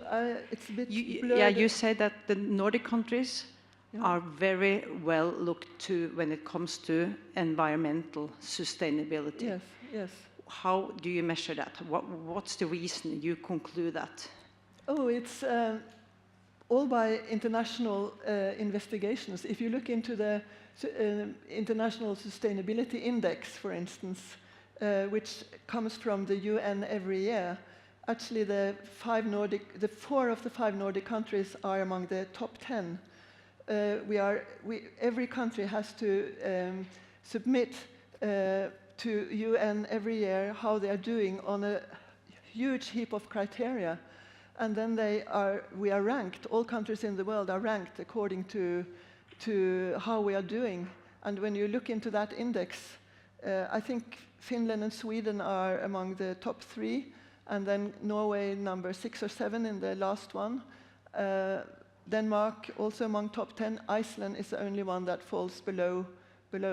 So that's one way of ranking, where how we are doing on each of the 17 sustainability goals are evaluated. But of course, that doesn't mean we are on track. It's just that we are doing better than most other countries. Yes, but that's the sustainability index. Yeah. You were highlighting the environmental sustainability, which I think you were mentioning about how we are handling our nature, the natural resources, and I will not say that Norway and maybe the Nordics are in front of actually being very well of how we are treating those kind of resources. So if you are looking into the sustainability index, then it's a little bit misleading when you just talk about the environmental index. Okay, I should have been more precise, because you are absolutely right. When it comes to sustainability goal 13, 14, and 15, which are climate, water, land use, we score red, all of us. So that's absolutely true. Okay, we'll do one final question before we move on. Katrine Lekang fra Matprat. I'm not a nutritionist myself, but I'm a biologist, and looking at the field of nutrition from the outside, it appears as if there are a lot of studies looking at the connection between intake of animal-based products such as high-fat dairy and meat and bad health effects. And in contrary to this, with plant-based foods, there's a lot of studies looking at high intake of vegetables and fruits and nuts and good health effects. And in my opinion, it kind of may, since most of these are epidemiological studies, whereas a lot of other factors also influence, it kind of makes the basis of knowledge a bit unbalanced. And it would be, I think you would have like could have a better scientifically basis if it was more balanced. So what's your opinion on this? Yeah. How long time does she have? So you are asking how to balance the epidemiological studies on plant-based foods versus animal-based foods. Is that what your question is? Yeah, since you have so many studies that look at kind of the negative health impacts of eating meat and full-fat dairy. And then you have a lot of studies not looking, you rarely look at high intake of vegetables and negative health impacts or disease.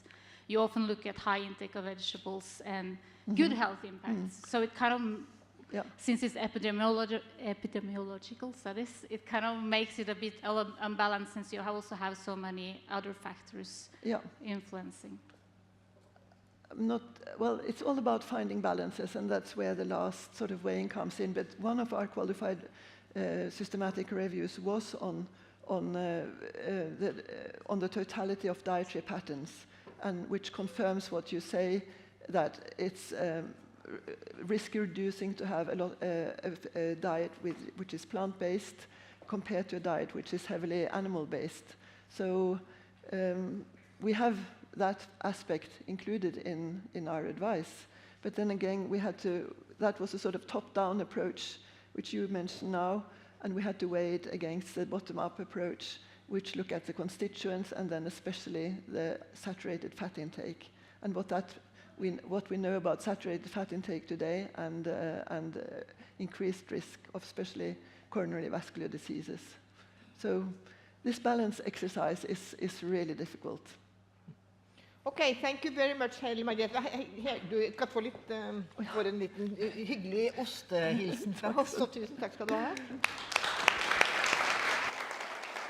We are giving her some healthy cheese, of course.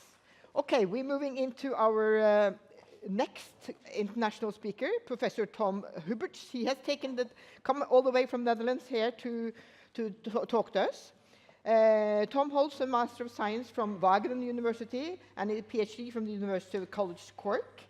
His career includes academic and industrial research in the field of dairy science and technology and early life nutrition. His research has spanned many dimensions, from products to processes, from biosynthesis of milk to digestion of milk constituents in the human body, and from product and process optimization to the role of milk and dairy products in sustainable food systems.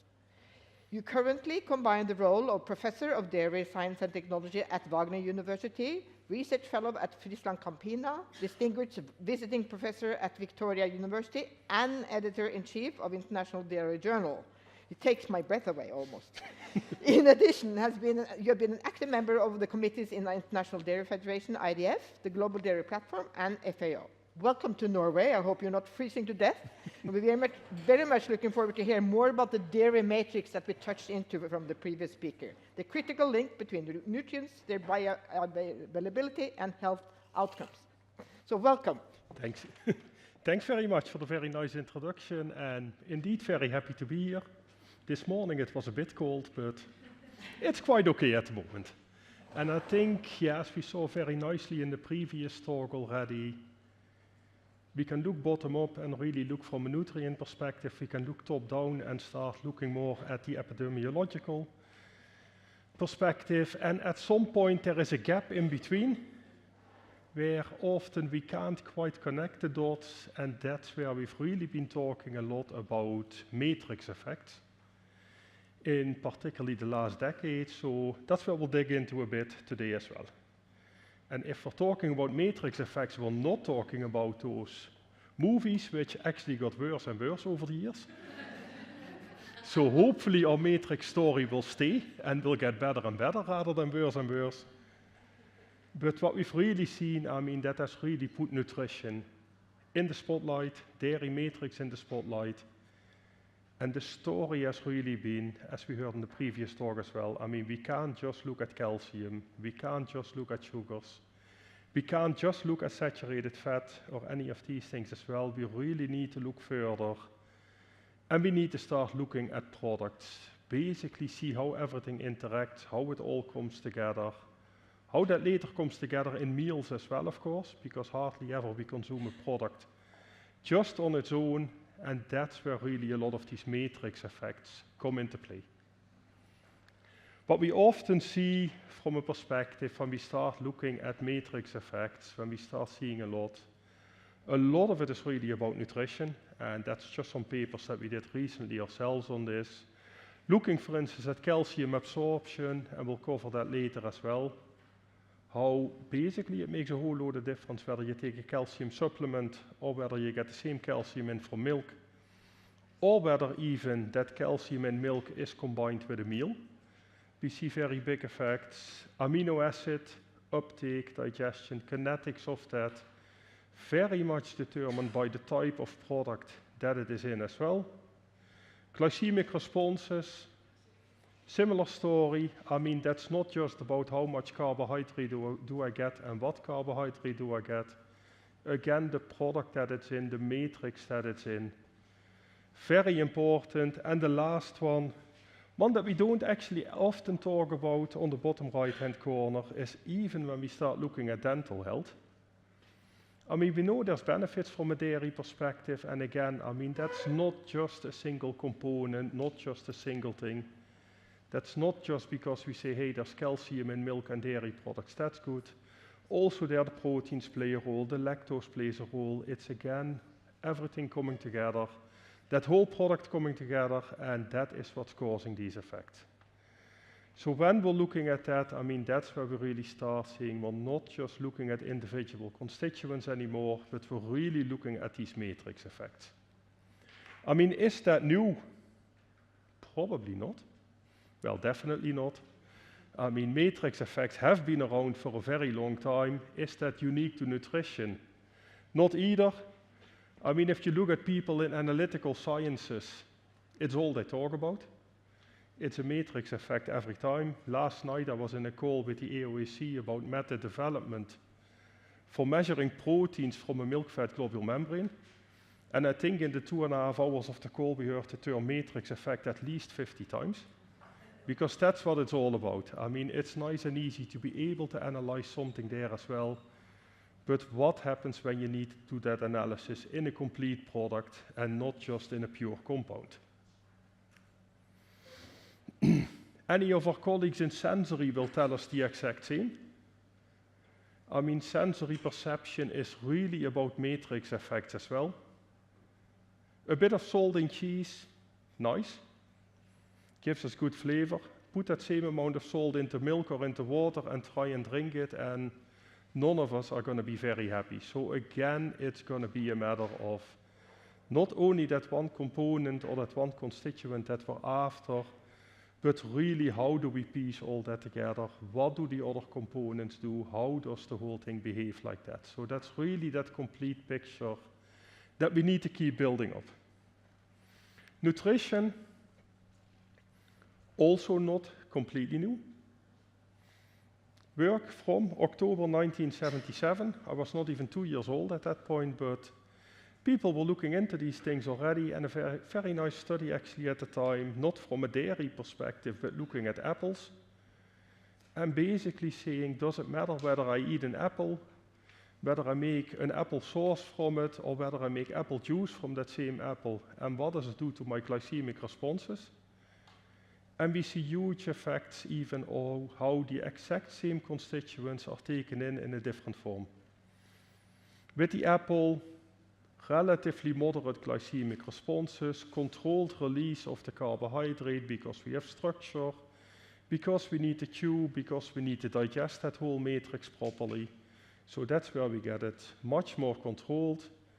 Get the same amount of product in the form of apple juice, which will of course go through the stomach very quickly, will get absorbed very quickly, and we get much higher glucose spikes in our blood. So even same constituents, different product matrix, that's where it really starts mattering. And I think this is the first one we've always been able to find where really matrix effects start getting shown, start getting hitting the spotlight. Later on, we've seen similar things in bread, we've seen things in beans and many other things. Initially, a lot of it focused particularly on carbohydrates, carbohydrate digestion, glycemic responses, but over time, we've seen that now developing a lot more to other constituents as well. Micronutrients that we'll cover later, protein, fat, all these things. And I think from a dairy perspective, where we've seen matrix effects really come to prominence, of course, and where it's really kicked off, is the whole story about dairy fat, which we just covered as well. 1970s, perfect. Couldn't do more of it. Eat butter and you'll be great. Then in the 1980s, things weren't looking so good all of a sudden, and we had to avoid it. It's amazing that we're all still alive at this point, perhaps, if we had to believe what was said at that time. And then 2010 and beyond, it started coming back again. It wasn't as bad as people might have made it out to be. And what happened in the meantime really is where we saw a lot of evidence coming in as well on matrix effects, on seeing no, saturated fat is not just one class. We have different chain lengths of fatty acids, we have different products that it's found in. They will really impact the kinetics of digestion, the kinetics of uptake, all these kind of things, and that will have the big effect on how it will react in the body as well. So that's really been that transition from, also in the dairy field, from not just looking at single components, not just looking at calcium or looking at saturated fat as a whole, or stuff like that, but really start looking at the products, really start looking at what else is in my product, how does it interact, and how does that really start affecting what happens in the body as well. So really when we're looking at these matrix effects, food matrix effects, what we very much say there is we need to look beyond single components.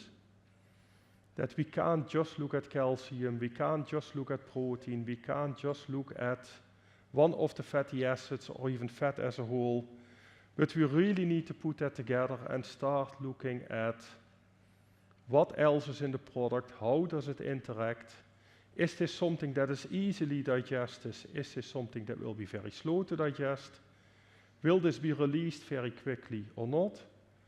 Big effects that we do get to see there is as well, for instance, how long does it stay in the stomach? Are we looking at very quick emptying from the stomach and therefore typically also very quick uptake, or is there a delayed emptying and do we get much more subdued effects? So it's really been about that when we say food matrix effects and we start looking further into that. And that brings us to the fun point where, of course, on the one way, we always want to link raw materials to health and say, hey, if something in my milk changes, does that mean that there will be an impact on a health outcome and stuff like that? Yes, there could be, but we need to be realistic as well. I mean, there's a whole lot we need to consider in between. I mean, we start with our raw materials, which would be our milk, of course. We process them one way or another. I mean, keeping it as whole milk is about as simple as we can do. But we can go to yogurt, we can go to cheese, we can go to low-fat milk or any other product, and we can start looking at ingredients as well that we start applying, so we get a lot there. Then we have to realize as well, and we'll come back to that a bit later as well, that we're not just looking at products, but typically we consume them as part of a meal. So there's other products coming in, there's other constituents coming in as well that will, on the one hand, from a study perspective, complicate things. On the other hand, it's the real world, and we really have to deal with that. Consumption. One of the things we need to consider as well, how do we consume it? Is that just straight as it is? Is there preparation in between as well? And how will that impact products? How will that change things? And then, of course, we go into the whole digestion part, basically. We can start looking at oral digestion, which, in fairness, from a dairy perspective, is relatively boring. I mean, there's not a whole lot happening there, except for instance, chewing of cheese, those kind of things. But once we start looking at gastric digestion, intestinal digestion, of course there is a whole lot happening. And that is really determining in many cases, will things get absorbed, whether that's nutrients, whether that's other compounds, how quickly, how slowly will they get absorbed, and that has a lot of impacts on whether they are metabolized or not, and potential health outcomes. But there's really a lot of critical parts that we need to look at, because we cannot just simply say, hey, I have a bit more calcium in my raw material, what impact will that have? I have a bit more vitamin B2 in my milk, will that have an impact on health status? There's more and more coming in, that picture gets a bit more complex time after time. And I mean, that starts even with saying, if we're looking at products and we want to understand their impact on nutrition, on digestion, then we really need to look at how do we consume them. If we're looking at cheese, I mean, for instance, we can really say, are we looking at cheese, consuming it just as it is, as a block or a slice, or are we putting our cheese on a pizza or a pasta or melting it? Because even if we look at that, if we look at things like that, we put them under a confocal microscope just to see what kind of changes do we get. Fat structure changes a lot in cheese when we melt it. Protein structure changes a lot, and all of that will have impact on how a product digests.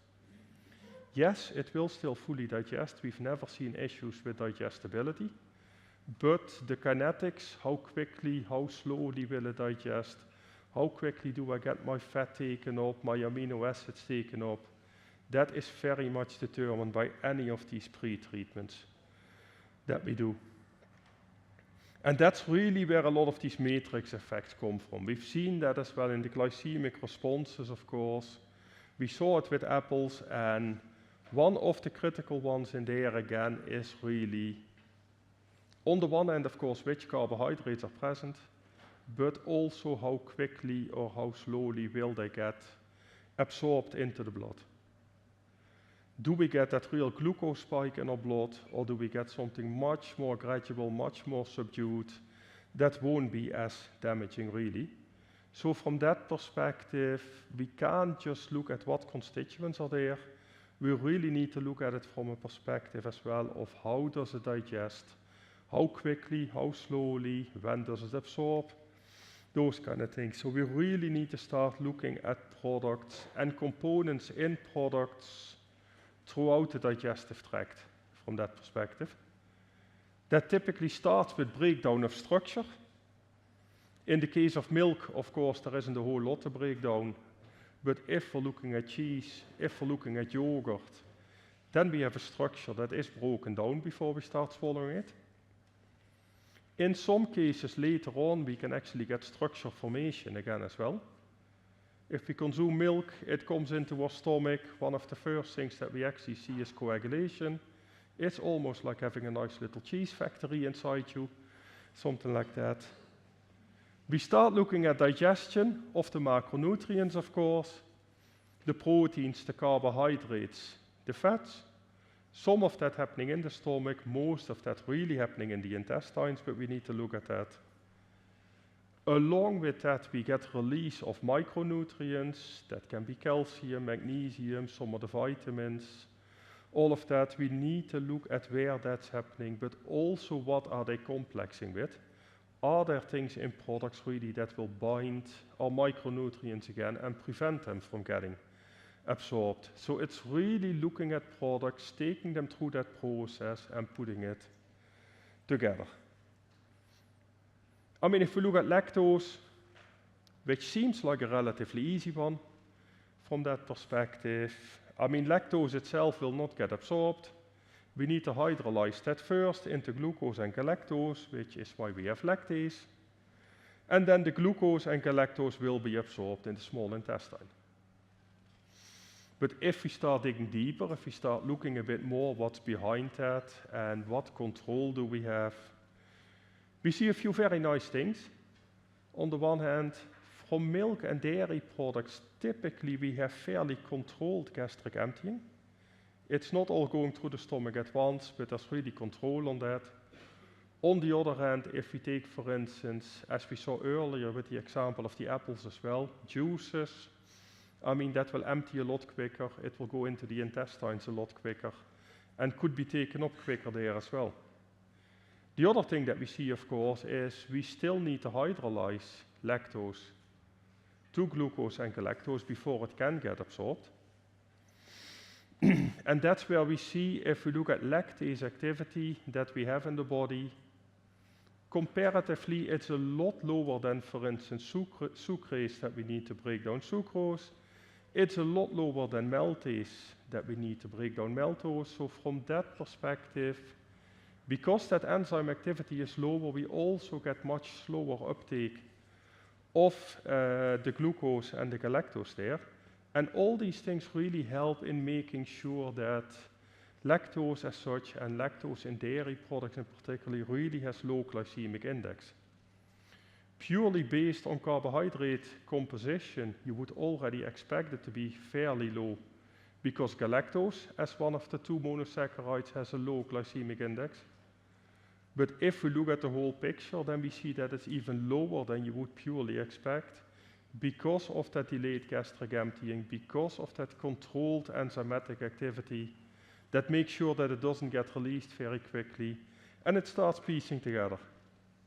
And that controlled gastric emptying, that's one that we really see being very critical in many of the things that when we look at dairy products. Because if we start digging into that further, then we see also for protein, it starts getting very important. I mean, protein, if we look at it very basically, then it looks very simple. There again, we say, okay, in the stomach we've got pepsin, that can start breaking down a bit of protein. In the intestines we have trypsin, we have chymotrypsin, we have brush border peptidases. And we'll see whatever pepsin didn't do in the stomach, well, these ones will do for sure. Break it down to free amino acids, they get absorbed in the bloodstream. Problem solved. But if we start digging a bit deeper, then we really see that there's a lot more happening. It's not just protein breakdown. And again, we have many factors that really control how quick or how slow does it go through the body. One of the very nice things that we see there, for instance, as I said earlier, I mean, we also get protein coagulation happening in the stomach. And it's really the casein fraction that coagulates, so we're looking at, well, roughly 80% of our protein that coagulates quite easily in the stomach, actually starts forming curd particles. And if you start comparing everything that affects coagulation in the stomach to what happens during cheese making, it's complete similarities. Raw milk coagulates very nicely. If we add a bit of calcium to it, it goes a lot better again in the stomach. If we start heating it, very little coagulation anymore, and all these things. So there's a lot of these similarities from cheese making. And what we do see is once we get that coagulation, that part needs to break down again before it can actually empty from the stomach. So by first coagulating it, getting a more controlled breakdown, more controlled release, it is a bit slower going into the intestine, but with that as well, we get a more sustained uptake of amino acids there as well. So we looked at that as well in one of the studies that we did a couple of years ago, basically looking at different dairy products, getting people to take the same amount of protein from them. So we had 2 ingredients, a whey protein concentrate as one extreme, micellar casein isolate as another extreme. Then we put cheese into it as well, we put yogurt into it, and next to that 4 types of milk. 2 low fat, 2 full fat, and then 2 of them were highly heated, 2 of them were low heated. Looked for people, 10 older adults. People keep asking any specific reason for choosing older adults, but they're much more easy to find for these studies. They have more time available. That was the basic conclusion. Gave them 25 grams of protein to take in, which they might not have been too happy about because that was 700 mils of milk that they needed to drink all at once. They thought they were happy then with the cheese when we said, okay, that's only a smaller amount. But then we said we wanted all volume standardized, so we still got them to drink 600 mils of water on top of having to eat 100 grams of cheese.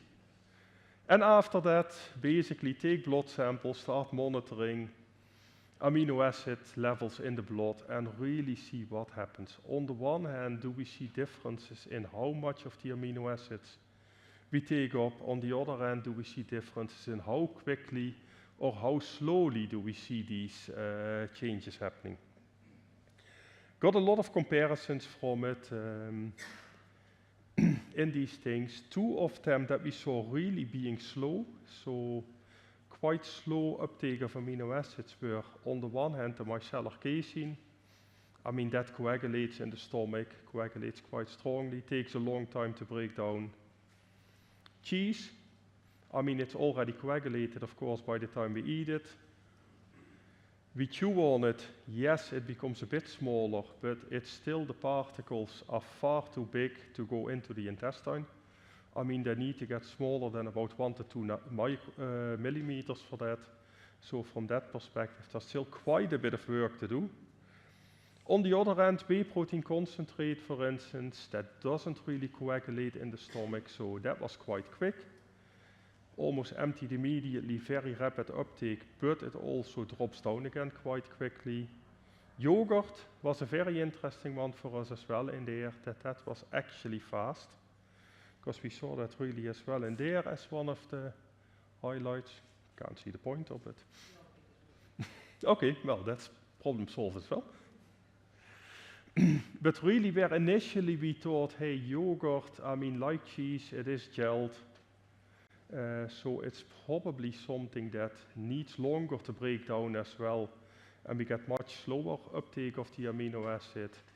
It actually turned out to be quite quick, but what we realized there is there was a difference between set yogurt and stirred yogurt. We used stirred yogurt in this study, where basically, I mean, after making a nice gel, we break it up completely anyway. We're looking at a suspension of particles, and these actually go through the stomach very quickly. If we had used set yogurt like some others had used, then we might have seen a lot different. But really, I mean, with these basic things, basic structuring techniques, basic processing like heat treatment, all these things, we can really just control how quickly, how slowly things go through the stomach. And in there as well, for instance, start relating it to muscle protein synthesis.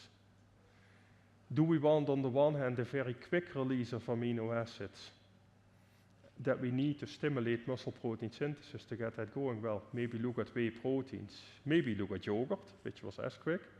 On the other hand, if we say we want it to be much more gradual, much more sustained, then we can really start looking at the casein ingredients, we can really start looking at cheese as a product as well.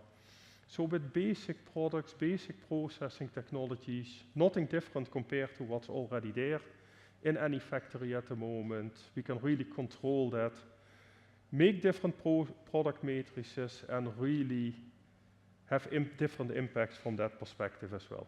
And basically, as said, I mean, from what we see, what's happening in the stomach, If you don't know, think about what would happen in a cheese factory, and you can probably explain 90% of it because there's so much similarities. If we start looking more at micronutrients than bioavailability of micronutrients, that's always a critical one as well, of course, but that's where we really have to look a lot at the protein behavior as well, actually. Because if we start looking in milk and dairy products, a lot of the micronutrients are basically associated with protein in many cases as well. If you look at calcium, magnesium, phosphate, a lot of that associated with the caseins, of course. So from that perspective, casein behavior will very much affect those as well. Vitamin B12, one of the important ones, of course, as well, but again, bound by proteins, heptachlor and transcobalamin in this case.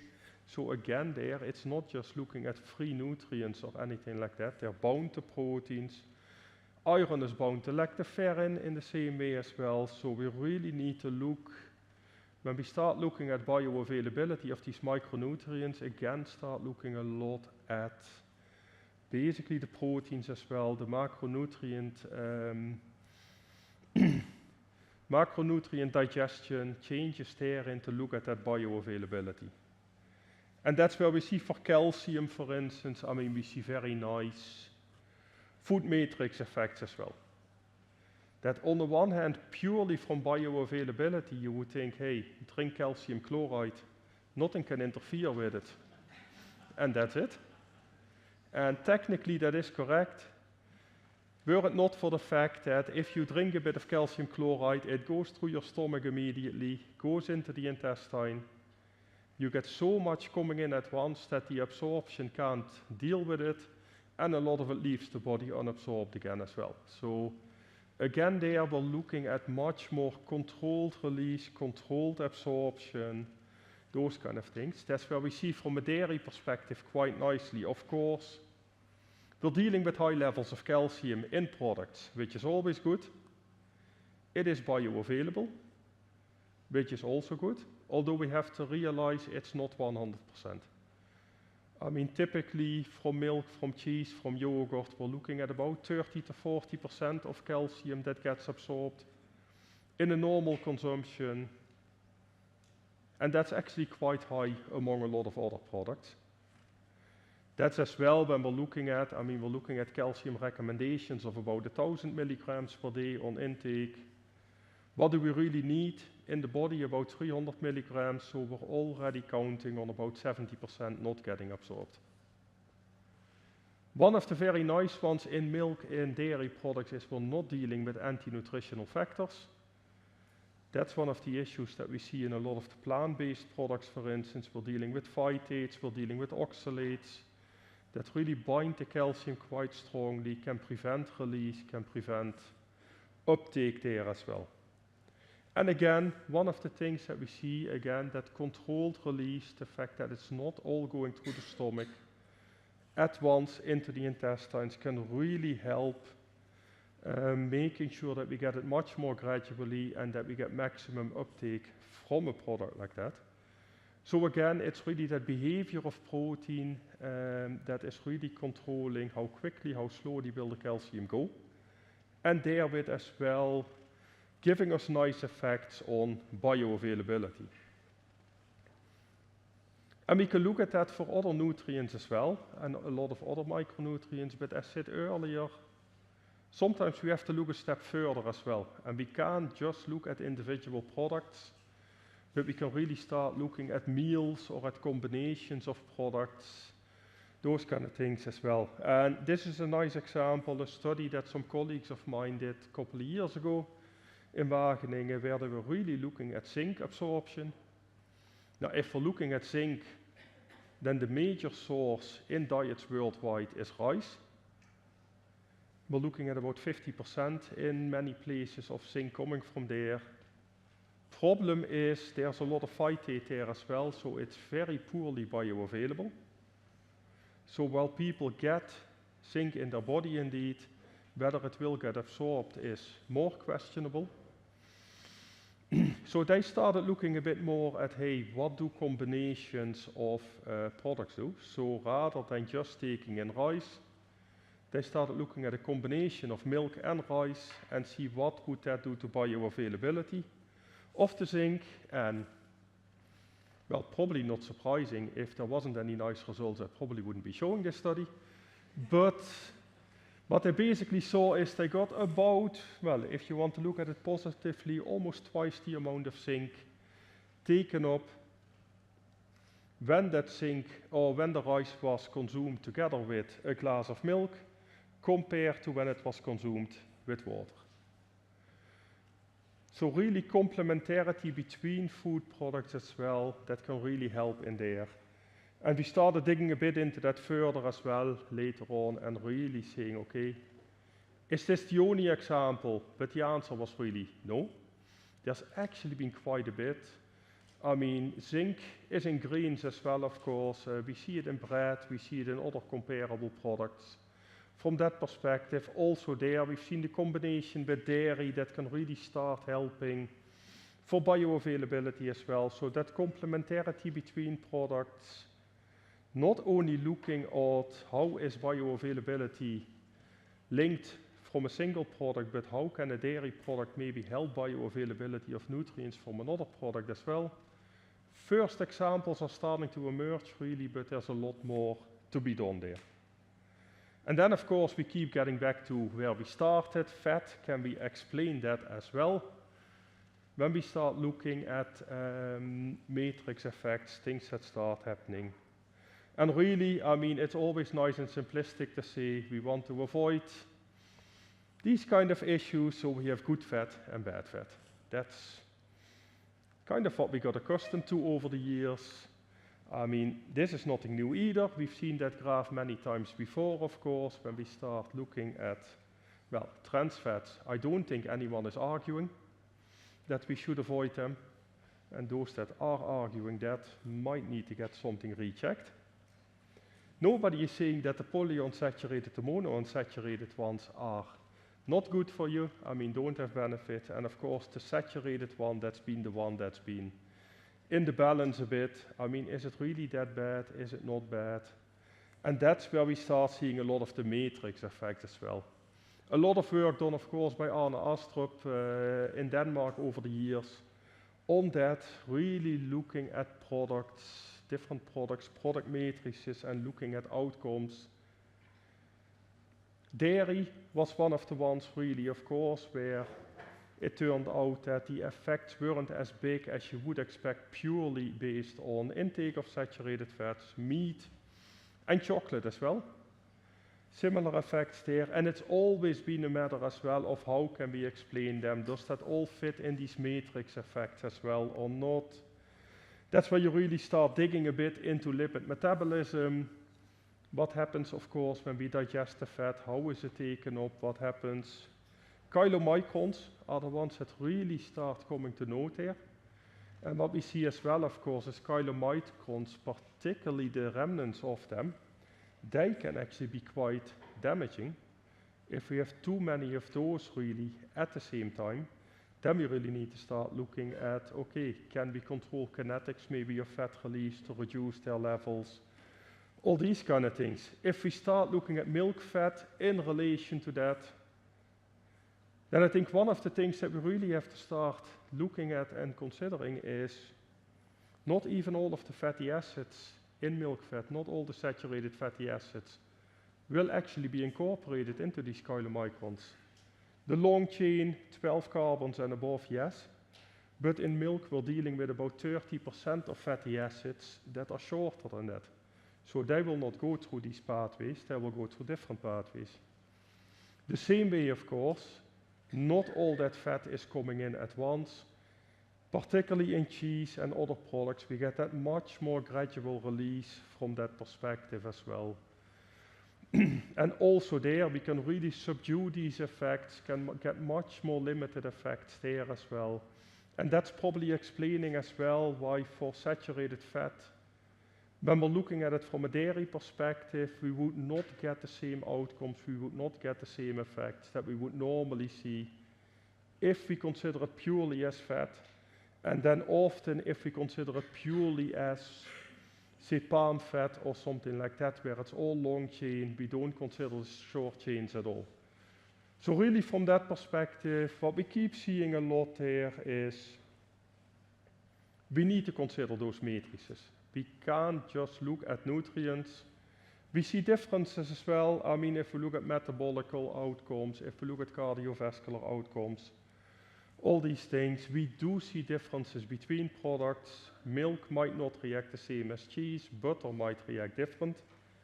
Again, so from that perspective, it's even difficult to talk about the dairy matrix. We might need to take that back a step and talk about a yogurt matrix and a cheese matrix and a milk matrix. Then the question becomes whether that needs to go a step back again to a full-fat yogurt matrix and a low-fat yogurt matrix. But what we do see is all these products are structured differently, behave differently, so we can't just assume that they go the same. So just to finish up, basically, I think what we've seen is, I think particularly what happens in the stomach here is extremely important. That controlled release into the intestines, how we can link that, how we can control that.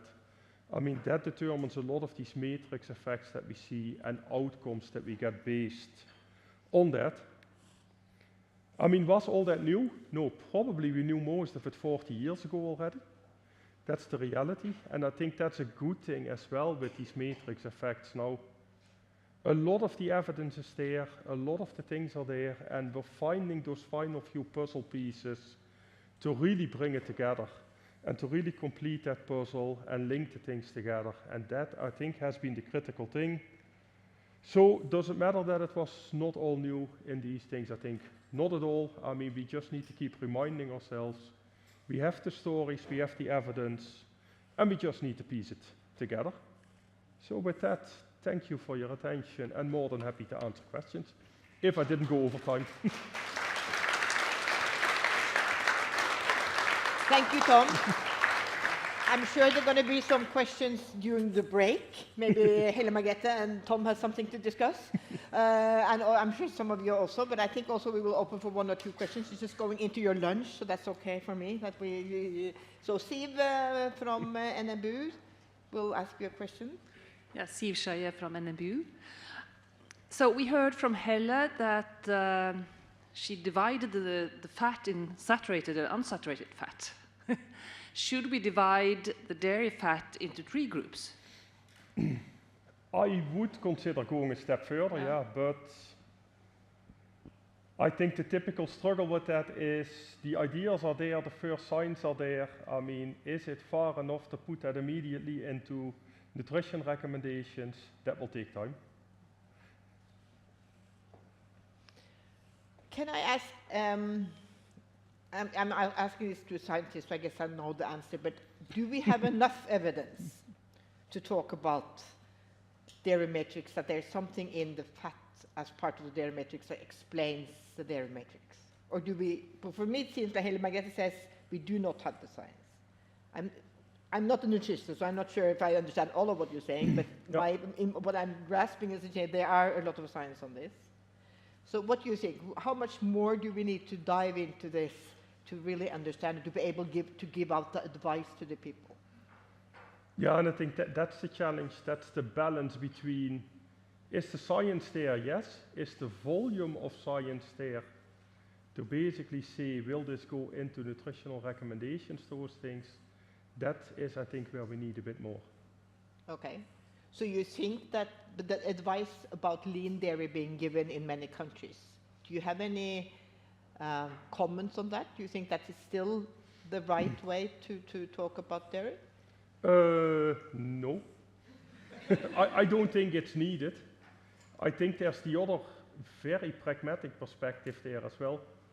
We can tell people to consume lean dairy all the time, but that fat is going to go in somewhere anyway. Mm-hmm. So people will consume it one way or another. And I think particularly what we see is if we don't fractionate the products too much, if we keep them as a whole, that's when we see a lot of benefits. It's when we start isolating, when we start taking that matrix apart, that's where we see very different effects. So from my perspective, I would say keep it as natural as possible, almost. And the transition from less animal to more plant-based. Do you have any thoughts of what's going to happen when it comes to your field? When it comes to my field, I think the big struggle there is what is more plant-based? Because all our diets have been mainly plant-based.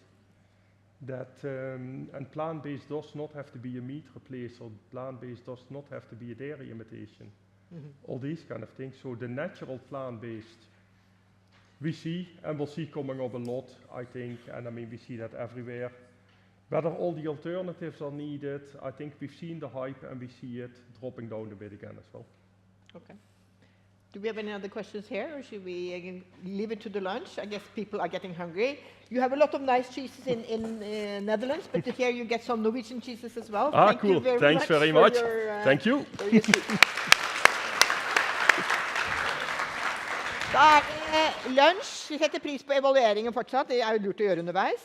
Lunsj er vel ute i gangen og på den andre siden. Enkel lunsj og drikke og sånn står i kjøleren. Så vi er tilbake her. Vi starter igjen 1:10:30. Så vi har egentlig da 50 minutter til lunsj. Det er ikke dårlig.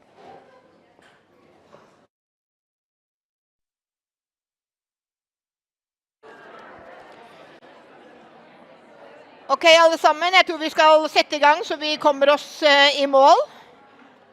Velkommen tilbake etter lunsj. Jeg håper dere...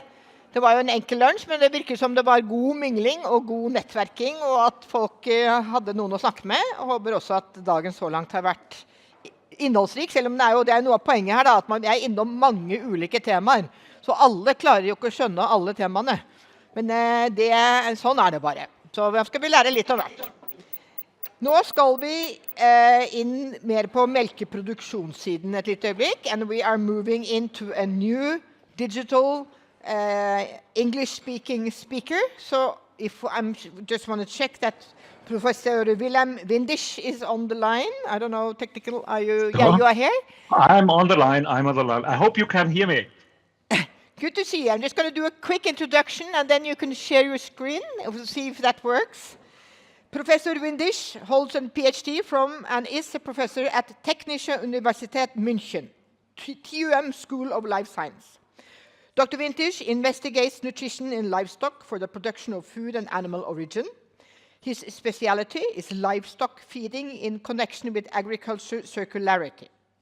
The effectiveness of functional dietary compounds, the use of biogenic byproducts from new technologies, and the physiological principles and tolerances of nutrient transformation in the metabolism of livestock is his focus. He also investigates the quality and safety of animal-derived food. Professor Windisch is a member of the Society for Nutrition Physiology and other scientists. So, Dr. Windisch, can we do without livestock? Welcome. Okay, thanks a lot for this kind introduction. I hope you can hear me. Everything okay? So, I think it's okay. Maybe we turn up the sound a little bit. Okay. Yeah, I'm really happy. I'm really happy to present this data because I think it is a really important topic. So I just start my presentation. Oh no, excuse me. And here, run it and the cursor. Now we are here. So I think it's really a very important discussion. There's a lot of media talks about this, and many narratives like climate killer cow, yeah, which are driving the politics. And in fact we have the livestock production is under pressure. So the FAO recently published a review about the meaning of livestock production. And when we take all the anthropogenic CO2 equivalent emissions, 30%, in fact, 30% is due to total human nutrition from agriculture until final consumption. And 12% is livestock and 70%, and this is really a lot, is due to ruminants. At the same time, we have to increase the production because we get more people, and these people want much more protein of high quality, and all the alternatives, vegan alternatives and so on, they are not expected to fill this gap completely. So the task is we have to reduce emissions until 2050 from livestock minus 50%. So it's really a lot in order to reach the 1.50 degree goal, and at the same time rise the productivity. So this is really a challenge. Yeah. So livestock must significantly improve efficiency, more output from less input. That's the task for the future. So, but let's look a little bit around all the surround and the arguments for livestock and against livestock. And one argument which is really challenging to livestock production is the fact that we have to stop food competition by livestock. We have to prioritize first food, then feed, and at the end, energy. And why? So, because arable land, agricultural area becomes scarce. We have shortage, severe shortage. So if you imagine one soccer field, every one of you knows what the area of a soccer field. A soccer field of arable area, it had to feed 2.5 people in the year 1970. At that time, we were 4 billion people. Now we are 8 billion people. We have to feed 4 people with one soccer field of arable area. And in 2050, we expect 10 billion people, and we do not know how much it will be. 5, 6, 7, 8 people, humans per soccer field. And this is because population is growing and the arable area does not become more. We destroy arable area because we build houses, we build streets, we build parking spots for our cars, and indeed we get some new arable area by deforestation in other places of the world, but it's not enough. We are arable area becomes less and less, and the climate change will even accelerate. It will make much more desert out of this arable area. So we do not know where we are going to, and the FAO expects that this will become one of the most challenging crises to humans, to human mankind after the climate crisis, the shortage of arable land. At present, we feed 1/3 of global harvest of cereals and corn to feedstock and stuff, and more than 2/3 of global harvest of soybean is fed to livestock. And this is associated with land use change in many cases. So in total, so we do food competition with humans, and we have a burden to environment and climate, and we have to stop this. This is very clear. It is not a matter of ideology. It is a simple matter of economics, a simple calculation. So we have to stop food competition. And now the question arises, do we have to stop livestock feeding completely? Do we have some livestock feed in the end, rest, to continue with livestock production? Yes, there's a lot of biomass from agriculture which is non-edible. Just look to this picture. So imagine you are standing here in these fields. This is agriculture. This is winter wheat. We make bread out of it. And now look to this field. And I ask you, what can you eat? How much can you eat? Almost nothing. When the wheat is ready for harvest, half of the biomass will become straw. Straw kernel relationship is 1-to-1, and nobody is even eating the kernels. The kernels go into the mill, and we make flour out of it. And 1/3 of the kernel will end up as a bran. So if we summarize it, it means that only 1/3 of harvested biomass will end up in the wheat flour. So every kilogram of wheat flour causes at least 2 kilograms of non-edible biomass. And of course, also all the grasslands, they produce non-edible biomass only. And grasslands, absolute grasslands is a very large area. Globally, 70% is absolute grassland you cannot convert into arable land. If it would have been possible, the farmers would have done 1,000 years ago already. Yeah. So absolute grassland is too steep, too stony, too cold, too dry, too wet, too far away, and so on. And even in highly intensive crop regions like Central Europe, Germany, the proportion of absolute grassland is 30%. So it's a huge area which produces a huge amount of non-edible biomass. And it has also more functions, not only non-edible biomass for livestock. Also, all these areas are highly important for biodiversity. So many people say if we use grasslands, from nature it would be forest, but that's not true, because all the large animal herds, the so-called megafauna, would push back the forest. This is a picture here from wilderness of Africa, and you see this is a mosaic of open grassland and forest, and the forest is in these places where the big animal herds cannot move so easily, so when it's steep. But in the flat area, you have more open grassland than forest. And this comes because the megafauna is pushing it back. And we would have this also here in our climate if we still would have the megafauna, but we have extinguished it already during Stone Age.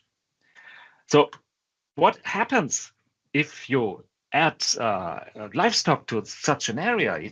You can see in this picture. This is an area in Germany where agriculture stopped out after the Second World War. So all these areas, they become shrubs and trees, and it became a forest. And 10 years ago, it was a big experiment. They sent sheep into this area, and after 10 years, it looks like this. This would be the natural situation and vegetation. And you see, it is full of biodiversity, this grassland. And this big bullshit here, this is also highly important for insect biodiversity. So taking together these grasslands, these permanent grasslands, are highly important for biodiversity. The best thing would be from nature would be wild animal herds, but we cannot do it. So the second best is grazing livestock. So let's go back to this non-edible dry matter. Here's an example how much it is. In Germany, all the farmers at present, they handle with 120 millions of tons of dry matter per year. And these 120 millions, 20% is grassland, 1/3 are co-products like straw, and this part, the blue and the brown one, these are the harvested goods like wheat kernels, oil seeds, sugar beets, potatoes, and so on. And if we would send all this into producing vegan food, plant-based food, then 12% would remain as byproducts. For example, if you buy 1 kilogram of rapeseed oil, you inevitably produce 2 kilograms of rapeseed extracts. And finally, only 20% of all the materials ends up as plant-based food. So if you go to the shop and you buy 1 kilogram of plant-based food, you produced at least 4 kilograms of non-edible biomass. This is underestimated, still underestimated, because we always have feed-grade cereals. Remember, harvest last year, it was really bad during the summer. So many of harvested cereals, which was intended to be fed, to be sold to human nutrition, could not be sold to human nutrition because of quality problems. So remember, 1 kilogram of plant-based food entails at least 4 kilograms of non-edible biomass. Also, if we produce plant-based alternatives, these vegan alternatives, also these materials generates large quantities of livestock feed. For example, oat drink. Here, this is the material, the input material. This is the oat kernels, and only 1/3 of the oat biomass, of the primary input biomass, ends up in the oat drink, and 2/3 is a byproduct. So the producer of the oat milk, they do not tell the consumer what they are doing with the byproduct, with these 2/3 of the biomass, but in fact it is fed to animals. So 1 glass of oat drink entails 1 glass of cow milk. And I think this is a good thing, because this is circularity, because 100% of the oat is used in the best way. So you split the oat biomass into one part, it goes to human directly, and another part which goes to animals producing feed. So in the sum, the vegan and animal origin food, in total, this is the best use, the best way to make to feed as much people as possible. So what should we do with all this with all this non-edible biomass? This non-edible biomass, it contains a lot of plant nutrients, nitrogen, phosphorus, potassium. So we have to bring it back. There are 3 strategies how to do it. First strategy would be rotting or compost, and then put the compost on the field. But this is highly inefficient. Inefficient because the degradation of the nutrients is not controlled. It happens at any time, and not at that time in the next year when the plant culture would need it. So it means it has a low fertilizing efficiency, and this causes a low plant harvest at the next rate, at the next year. It is much more efficient to put this material into a biogas plant and to use the residues as a fertilizer. Residues from biogas plant are high quality fertilizer. You can store it and you can apply it in a very targeted way next year when the next plant culture needs it.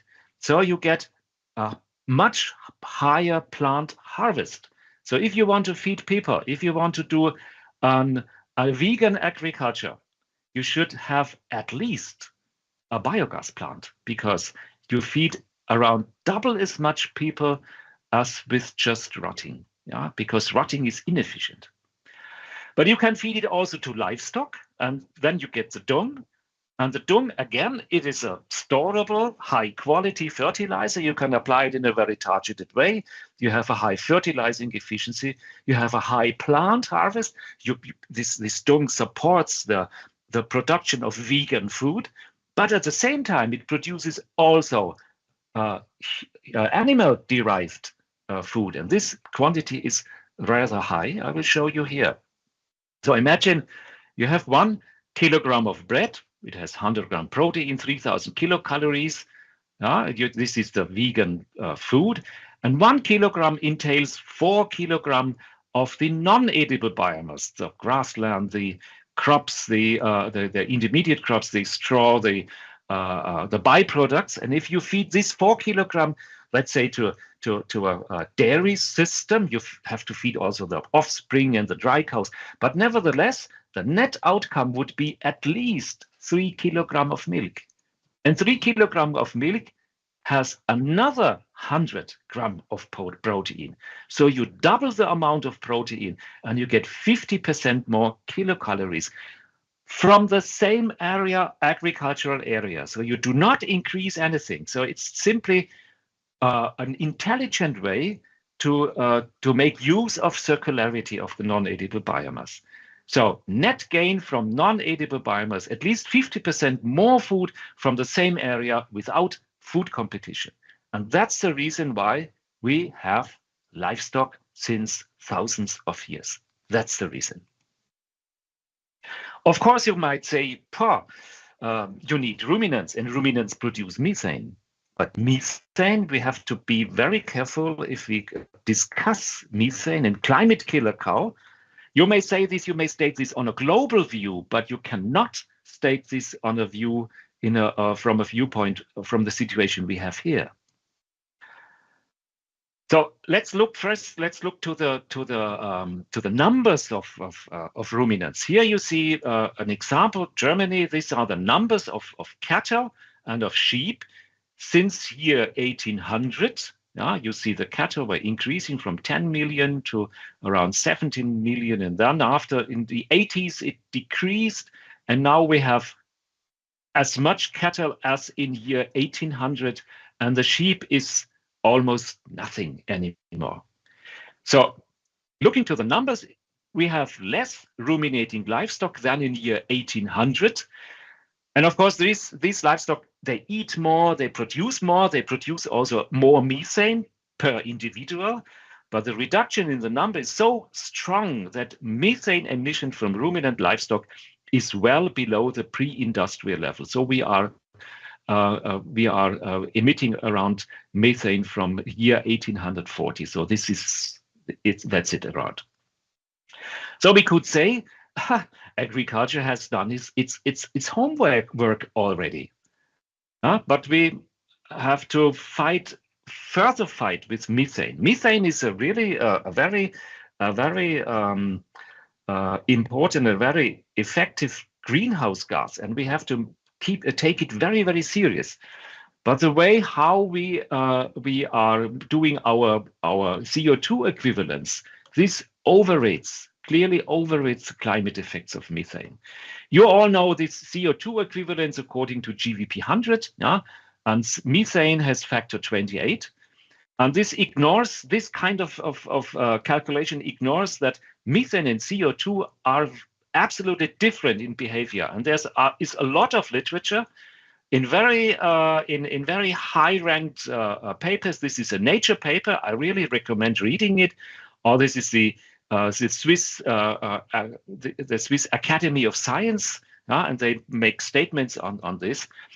And in summary, CO2, it's true, it's a weak greenhouse gas, but it's extremely long-lived. If one time you have emit 1 kilogram of CO2 from fossil sources, it will permanently increase the temperature of the atmosphere. So climate effect of CO2 depends on emitted quantity, and then the GVP 100 is correct in assessing the effect. But methane is a strong greenhouse gas, but it has a very short half-life, only 12 years. And this means that it does not accumulate in the atmosphere. And in order to keep methane at a constant level, you have to continue with methane emission. So it's not the emission which changes the climate, it's the emission rate. It's clearly different, and here we have emission. It's the emission rate. At a constant emission rate, and this is the situation we have right now in Europe, any emission itself does not heat up the climate. Rising emission rate means increasing the numbers of ruminants would heat up the atmosphere, and sinking emission rate would cool down the atmosphere. And as you can see here from Austrian data, these are the cumulative climate effects of national emissions, and not the CO2 equivalents. This is the physical effect on heating up the atmosphere, and you see that it's CO2, it accumulates. And methane is a band. It does not accumulate. It becomes a little bit thicker when there are more ruminants, and it becomes thinner when the numbers of ruminants is decreasing. And half of this emission of this band is coming from livestock, the other half from industry and waste management. So you can imagine if we now would kill all our ruminants, like it is suggested in Ireland to kill 300,000 dairy cows, you can see that the climate effect would be only this small, tiny effect, this shortage of the band, almost nothing. So, and if you would account correctly yeah, then you would see that GVP 100 overestimates milk and beef meat by factor 2 to 4 under Central European conditions. It has been published quite well. So what do we have to do? Of course, in order to stop rising global temperature, we have to cut down CO2 emissions as much as possible. We have to promote CO2 sinks, for example, grassland. And we have to keep the ruminant production constant. Constant. That's the key. We have to keep it constant. And constant because constant would not rise the temperature anymore. Never boost production, and reducing ruminant headcount counts, it would have only a very small effect. So it leads us to the conclusion that too many livestock animals harm the environment, but too few livestock animals as well. Yeah, and it is because of the non-edible biomass. The non-edible biomass is circulating anyhow. It will release all the carbon, the nitrogen, the phosphorus. It is independent how we make use of it, whether we let it rot or make biogas or we feed it to animals. And the emissions are virtually the same. And as showed you, slide before, that methane is not relevant if we have constant numbers of animals. So if we would not feed this material to livestock, it would have no effect, no benefit to the climate. It would have a disadvantage because the 3 kilograms of milk I showed you with dairy cows, it has to be replaced by vegan agriculture. So nourishing one human without livestock rises plant production intensity. We have to use 50% more arable land.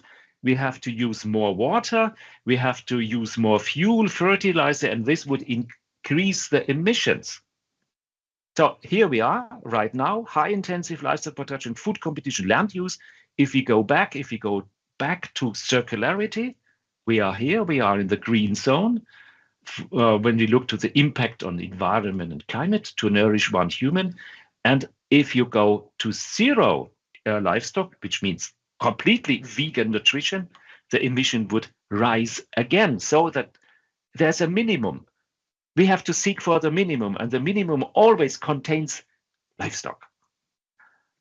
There's a lot of literature. So this is a literature, this is an example from the Wageningen University, arable land use, the use requirement for arable land, and how many animal protein we are consuming. This is where we are right now. This would be vegan nutrition. And again, you see the minimum is not without livestock at all. It is in the proper combination between plant production and livestock production.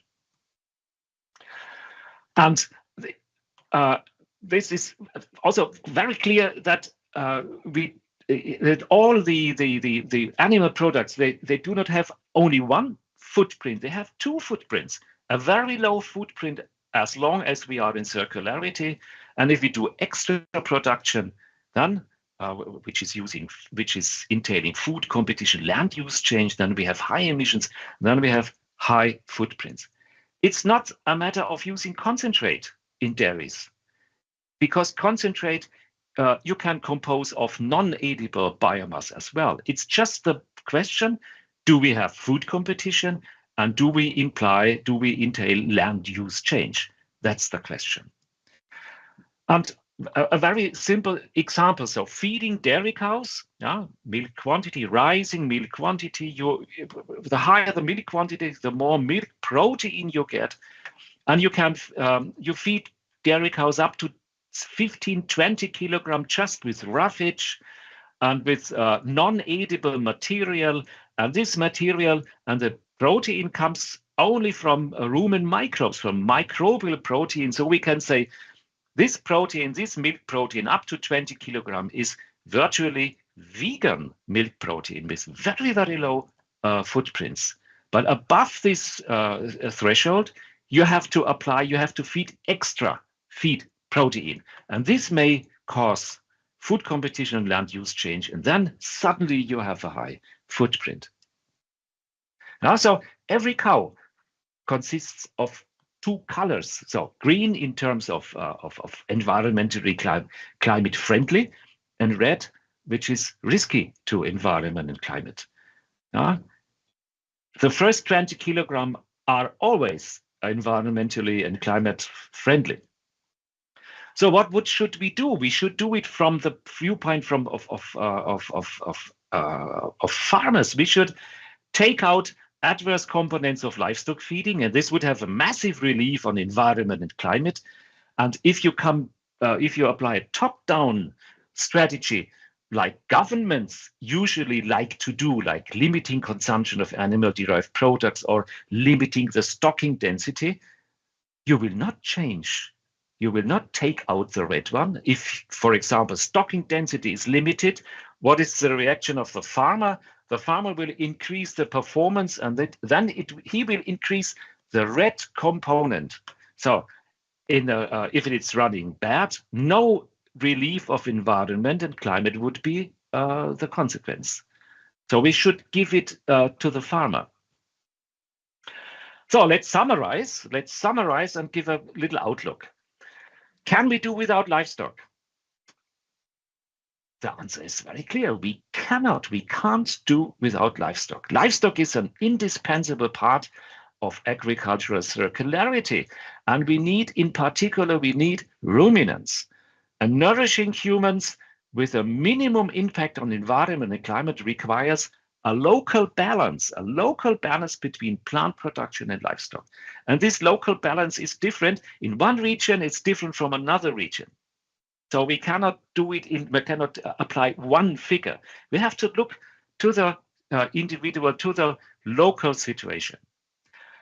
And summarizing this what we are doing, it is very similar to energy transition. We have to move away from fossil energy. We have to move towards renewable energy, sunlight, wind. Of course, we have to get it, to make access to it. We have problems with quantity, storage, how to store electricity, for example. The impact on the consumer means lower supply, higher price. And what we are doing, we improve the efficiency. So everyone from us, we are in the middle and we are already acting. I guess everyone from us has an LED light in the house in most cases. This is practicing energy transition. And we should do this exactly the same with livestock transition.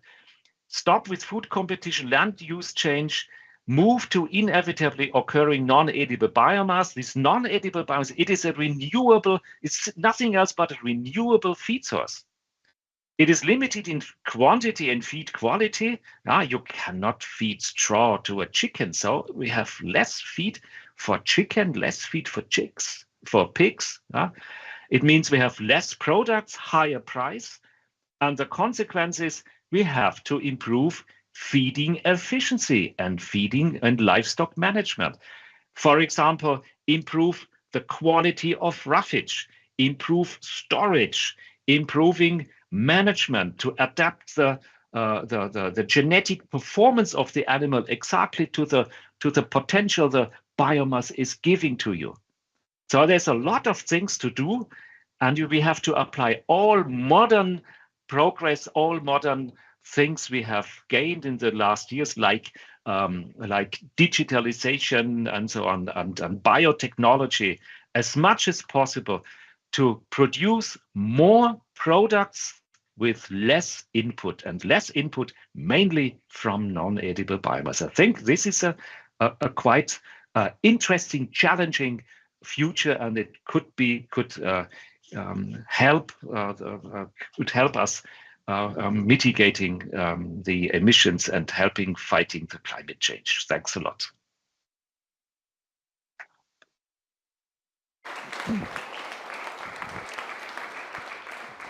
Thank you very much, Dr. Windisch. A lot of very interesting perspectives. I'm sure there are some views in the audience here that will be pro and cons, and we could have had a long discussion. Unfortunately, we are running out of time.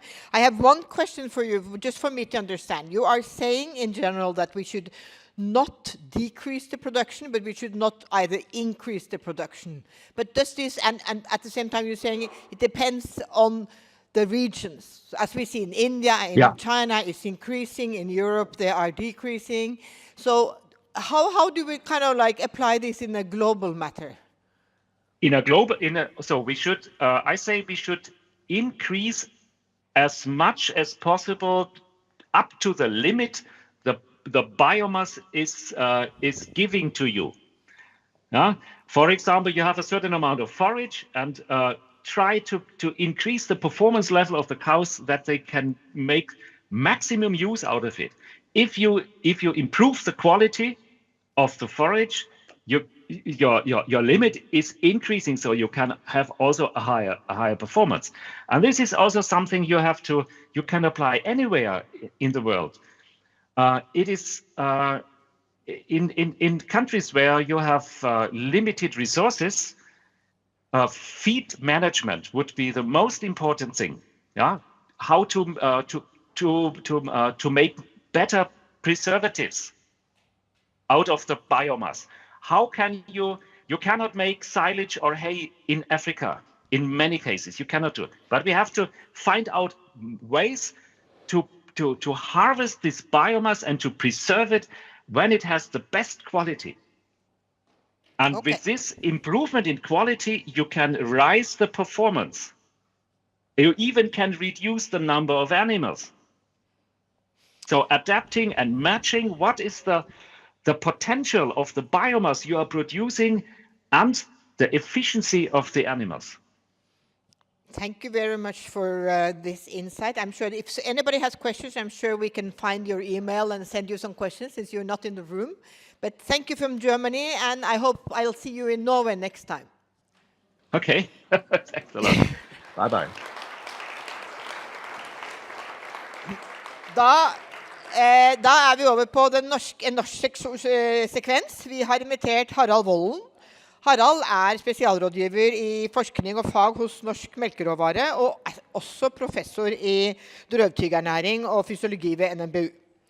Du har jo 35 års erfaring med forskning og undervisning på drøvtyggere, og spesielt storfe, til du klikker frem og tilbake, og har en svært sentral posisjon i utviklingen av Nordfor, som et felles nordisk fôrvurderingssystem for storfe og drøvtyggere. I de siste årene har du jobbet mye med teknologi og digitalisering i landbruket, og i dag du her for å fortelle oss om en topic som det har vært mye diskusjon om, nemlig metanhemmere. Så nå får vi endelig høre hva som den virkelige historien og sannheten rundt metanhemmere. Vær så god, Harald.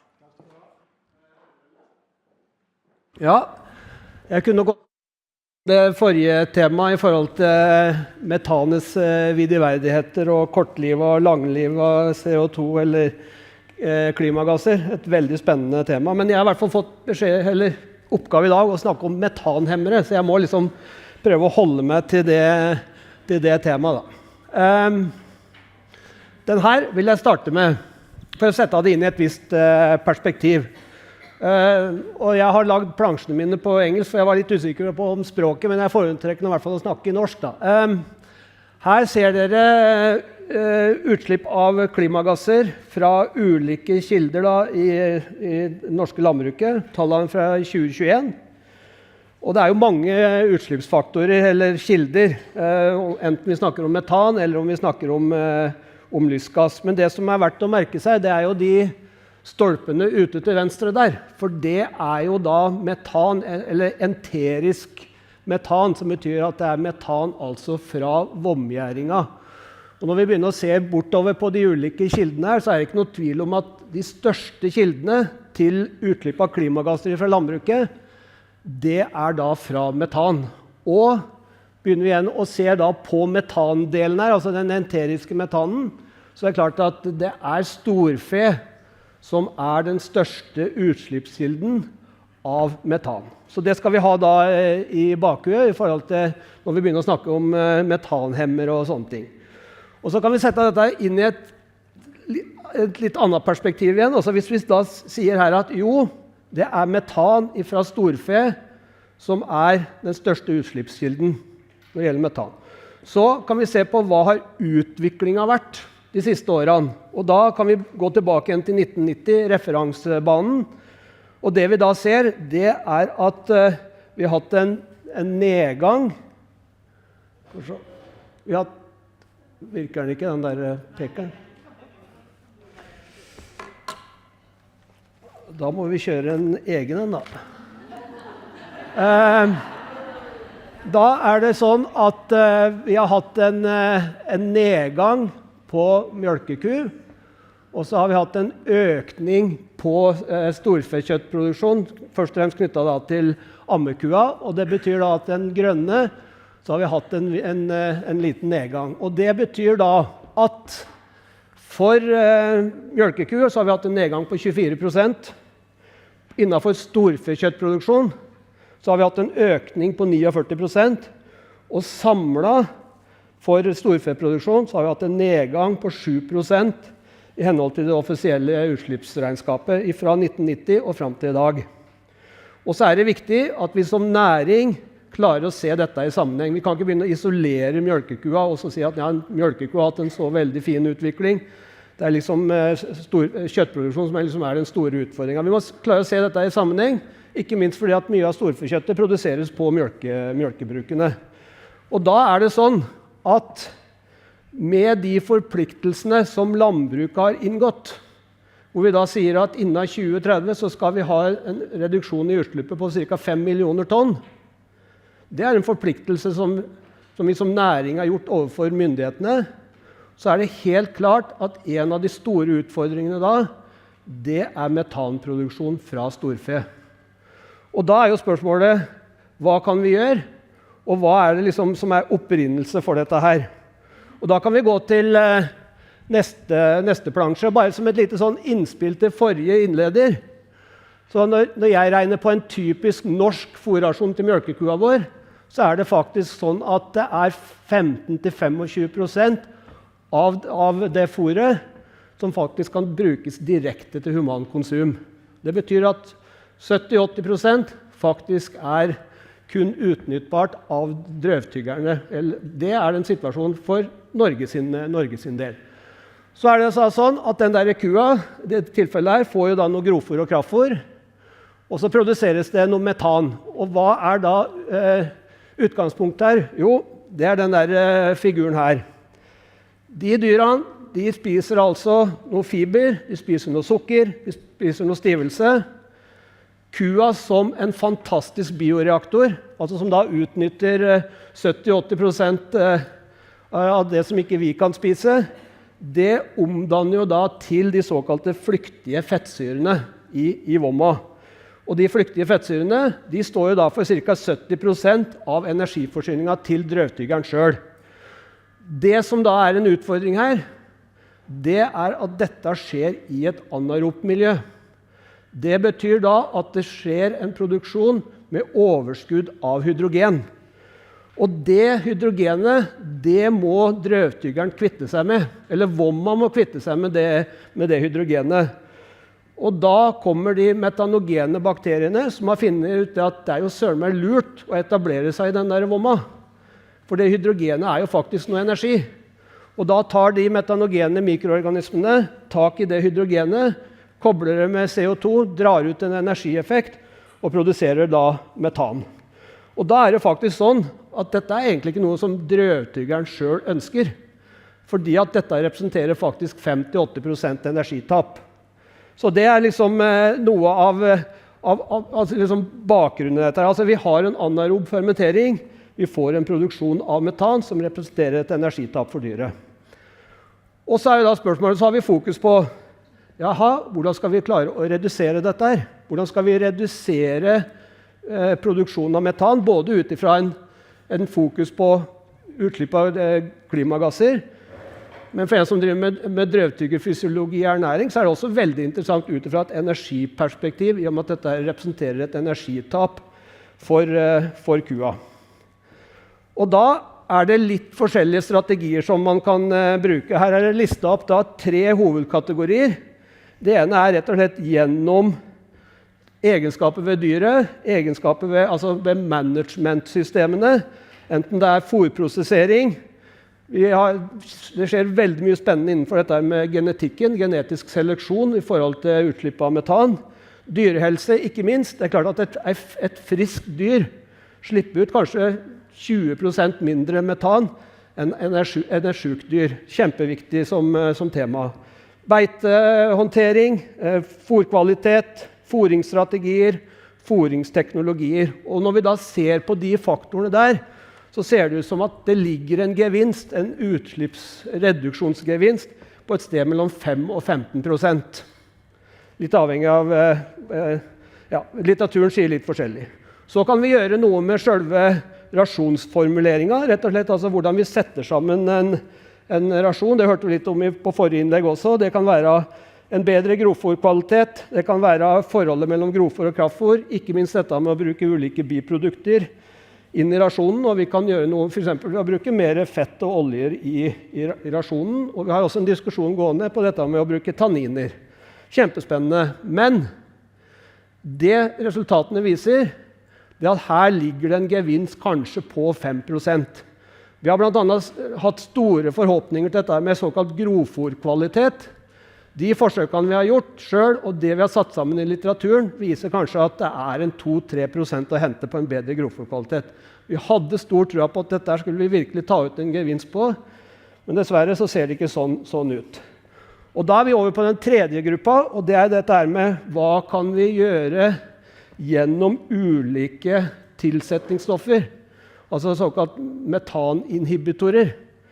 Og det kan da være enten noe som, det står dephonation her, det betyr rett og slett at vi knocker ut protosonene i vomma. Det viser seg har en effekt.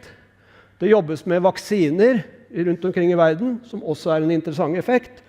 Og så har vi de rene fôrtilskuddene, som jeg liksom har fått beskjed om å snakke litt mer om her i dag. Der ligger det en 15-40% effekt. Så de tallstørrelsene her, de skal da ha med seg inn i den videre diskusjonen. Og da er det sånn, her kjenner en den fra i stad, altså vomgjæringa fører til produksjon av metan. Hva kan vi da gjøre? Jo, da kan vi bruke de såkalte indirekte metodene, og hvordan det påvirker metanproduksjon. Det kan da enten være essensielle oljer, det kan være tanniner, eller det kan være nitrat. Det påvirker egentlig mengden med metanogene mikroorganismer, enkelt fortalt. Så det er en strategi. Det neste, det er å bruke direkte inhibitormetoder. Og her kommer da fettilskudd, så kommer den 3-NOP, som jeg skal si litt mer om etterpå, som er en ren metaninhibitor. Og så er det å bruke halogener. Og de virker på den måten at de påvirker direkte syntesen av metan i vomma. Og det her er viktig å være klar over. Fordi at her vil man fortsatt ha igjen noe hydrogen. Her vil man faktisk binde opp noe hydrogen som en del av den prosessen. Så her ser dere da at det er ulike metoder vi kan bruke, og det vi har, eller her sånn da, så er det også en oversikt over hva er virkningsgraden, og hva er det noen potensielle risikoer rundt disse her tilskuddsstoffene. 3-NOP, som jeg skal si litt mer om etterpå, den viser seg å ha en høy reduserende effekt. Og når man snakker om en høy effekt, så snakker man kanskje opp på over 25%. Så har vi noe som heter asparagopsis, som er en rødalge, som da blant annet inneholder bromider, og som da også har en høy effekt på, som forsøk kan vise, på reduksjon av metan. Så har vi fett, som har en medium effekt. Vi har nitrat, som har en medium effekt. Og så har vi de essensielle oljene, og så har vi tanninene, hvor vi snakker om kanskje en effekt på 5%. Så det vi sitter igjen med, det er egentlig 3-NOP, for der har man heller ikke fått vist noen risikoelementer rundt bruken av det. Vi hadde en periode store forhåpninger til asparagopsis, men der får vi den diskusjonen om reststoffer av bromider, og også i forhold til jod. Sånn at konklusjonen vår så langt I forhold til norske forhold, så sitter vi igjen med 3 NOP, og vi sitter igjen med en nitratforbindelse. Det det som kanskje per dato ser ut som å være de mest lovende. Og den 3 NOP-en da, som handelsnavnet, det Bovaer. Og det rett og slett en forbindelse som man koker litt salpetersyre og litt propanol eller propadiol, og så får man dannet trinitrooxypropanol, som da forkortes 3 NOP. Og så blandes det med et bærestoff som propylenglykol, og så får den et pulver som man kaller Bovaer. Og da det dette produktet som da blir brukt som et tilsetningsstoff. Og det resultatene viser, vi har gjort noen forsøk I Norge, de viser en reduksjon på et sted mellom 15-18%. Her ser vi en studie fra Danmark som Seges har gjort, og her har man da fått en reduksjon på 37% I enterisk metan. Og dette stoffet I en metaanalyse viser en reduksjon I gjennomsnitt på 30%. Men så kommer et viktig element. Det at effekten av Bovaer avhengig av rasjonssammensetningen. Og det blant annet en stor metastudie som har kikket på dette her, og da viser det at et høyere innhold av fiber I rasjonen gir en lavere effekt. Og derfor så det så viktig at vi får testet ut dette her under norske forhold, fordi at I en typisk norsk fôrrasjon så ligger vi ikke her. Vi ligger her. Og det stemmer faktisk godt med det vi har gjort så langt, at vi ser en reduksjon kanskje på rundt 15-20%. Og dette her, det må vi jo dokumentere. Skal vi få det inn I det nasjonale klimagassutslippet, så må vi faktisk dokumentere hva effekten under norske fôringsforhold. Og det jo det vi nå har startet opp med, gjennom dette prosjektet Metanhub. Prosjektlederen sitter bak her, Eirik, som nå styrer hele butikken på dette prosjektet. Et kjempespennende prosjekt. Og det jeg har lyst til å si, det at her har vi samlet oss hele landbruket. Her har vi sagt at dette må vi løse I fellesskap. Dette ikke bare en organisasjon eller en aktør som klarer å løse dette her sånn. Så her har vi da samlet landbruket I det vi kaller en metanhub, hvor da den klare målsetningen hvordan skal vi klare å implementere bruken av en metanhummer under norske forhold, og vi må dokumentere effekten av det, sånn at vi også får det inn I et nasjonalt klimagassutslipp. Det rollen til Metanhub-prosjektet, som mange har store forventninger til, inkludert undertegnet også. Så derfor så avslutter jeg. Jeg tror jeg klarte å holde tida også. Det var et lite drypp I forhold til dette her med metanhemmere. Så kunne vi nok ha sagt mye mer om metan I seg selv, men det får være en annen gang. Takk skal dere ha.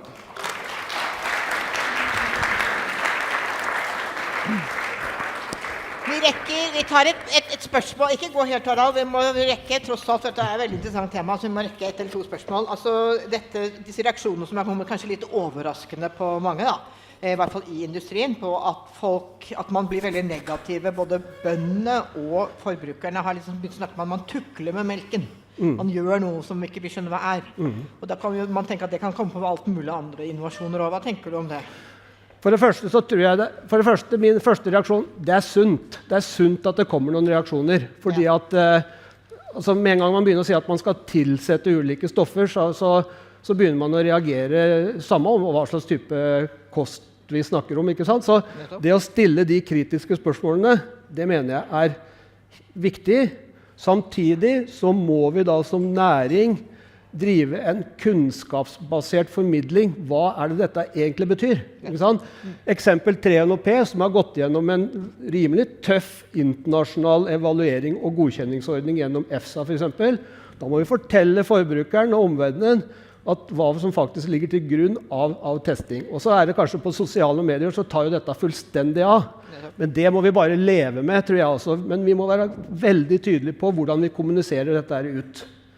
som næring, og som de ulike aktørene som bidrar i dette. Og det tror jeg også blir viktig for metanhub-prosjektet, for da kan vi samkjøre den type informasjon ut, sånn at man ikke risikerer at Tine sier en ting, og så sier Felleskjøpet noe annet, og så sier Nibio noe tredje ting, ikke sant? Sånn at det så viktig at dette gjør vi sammen.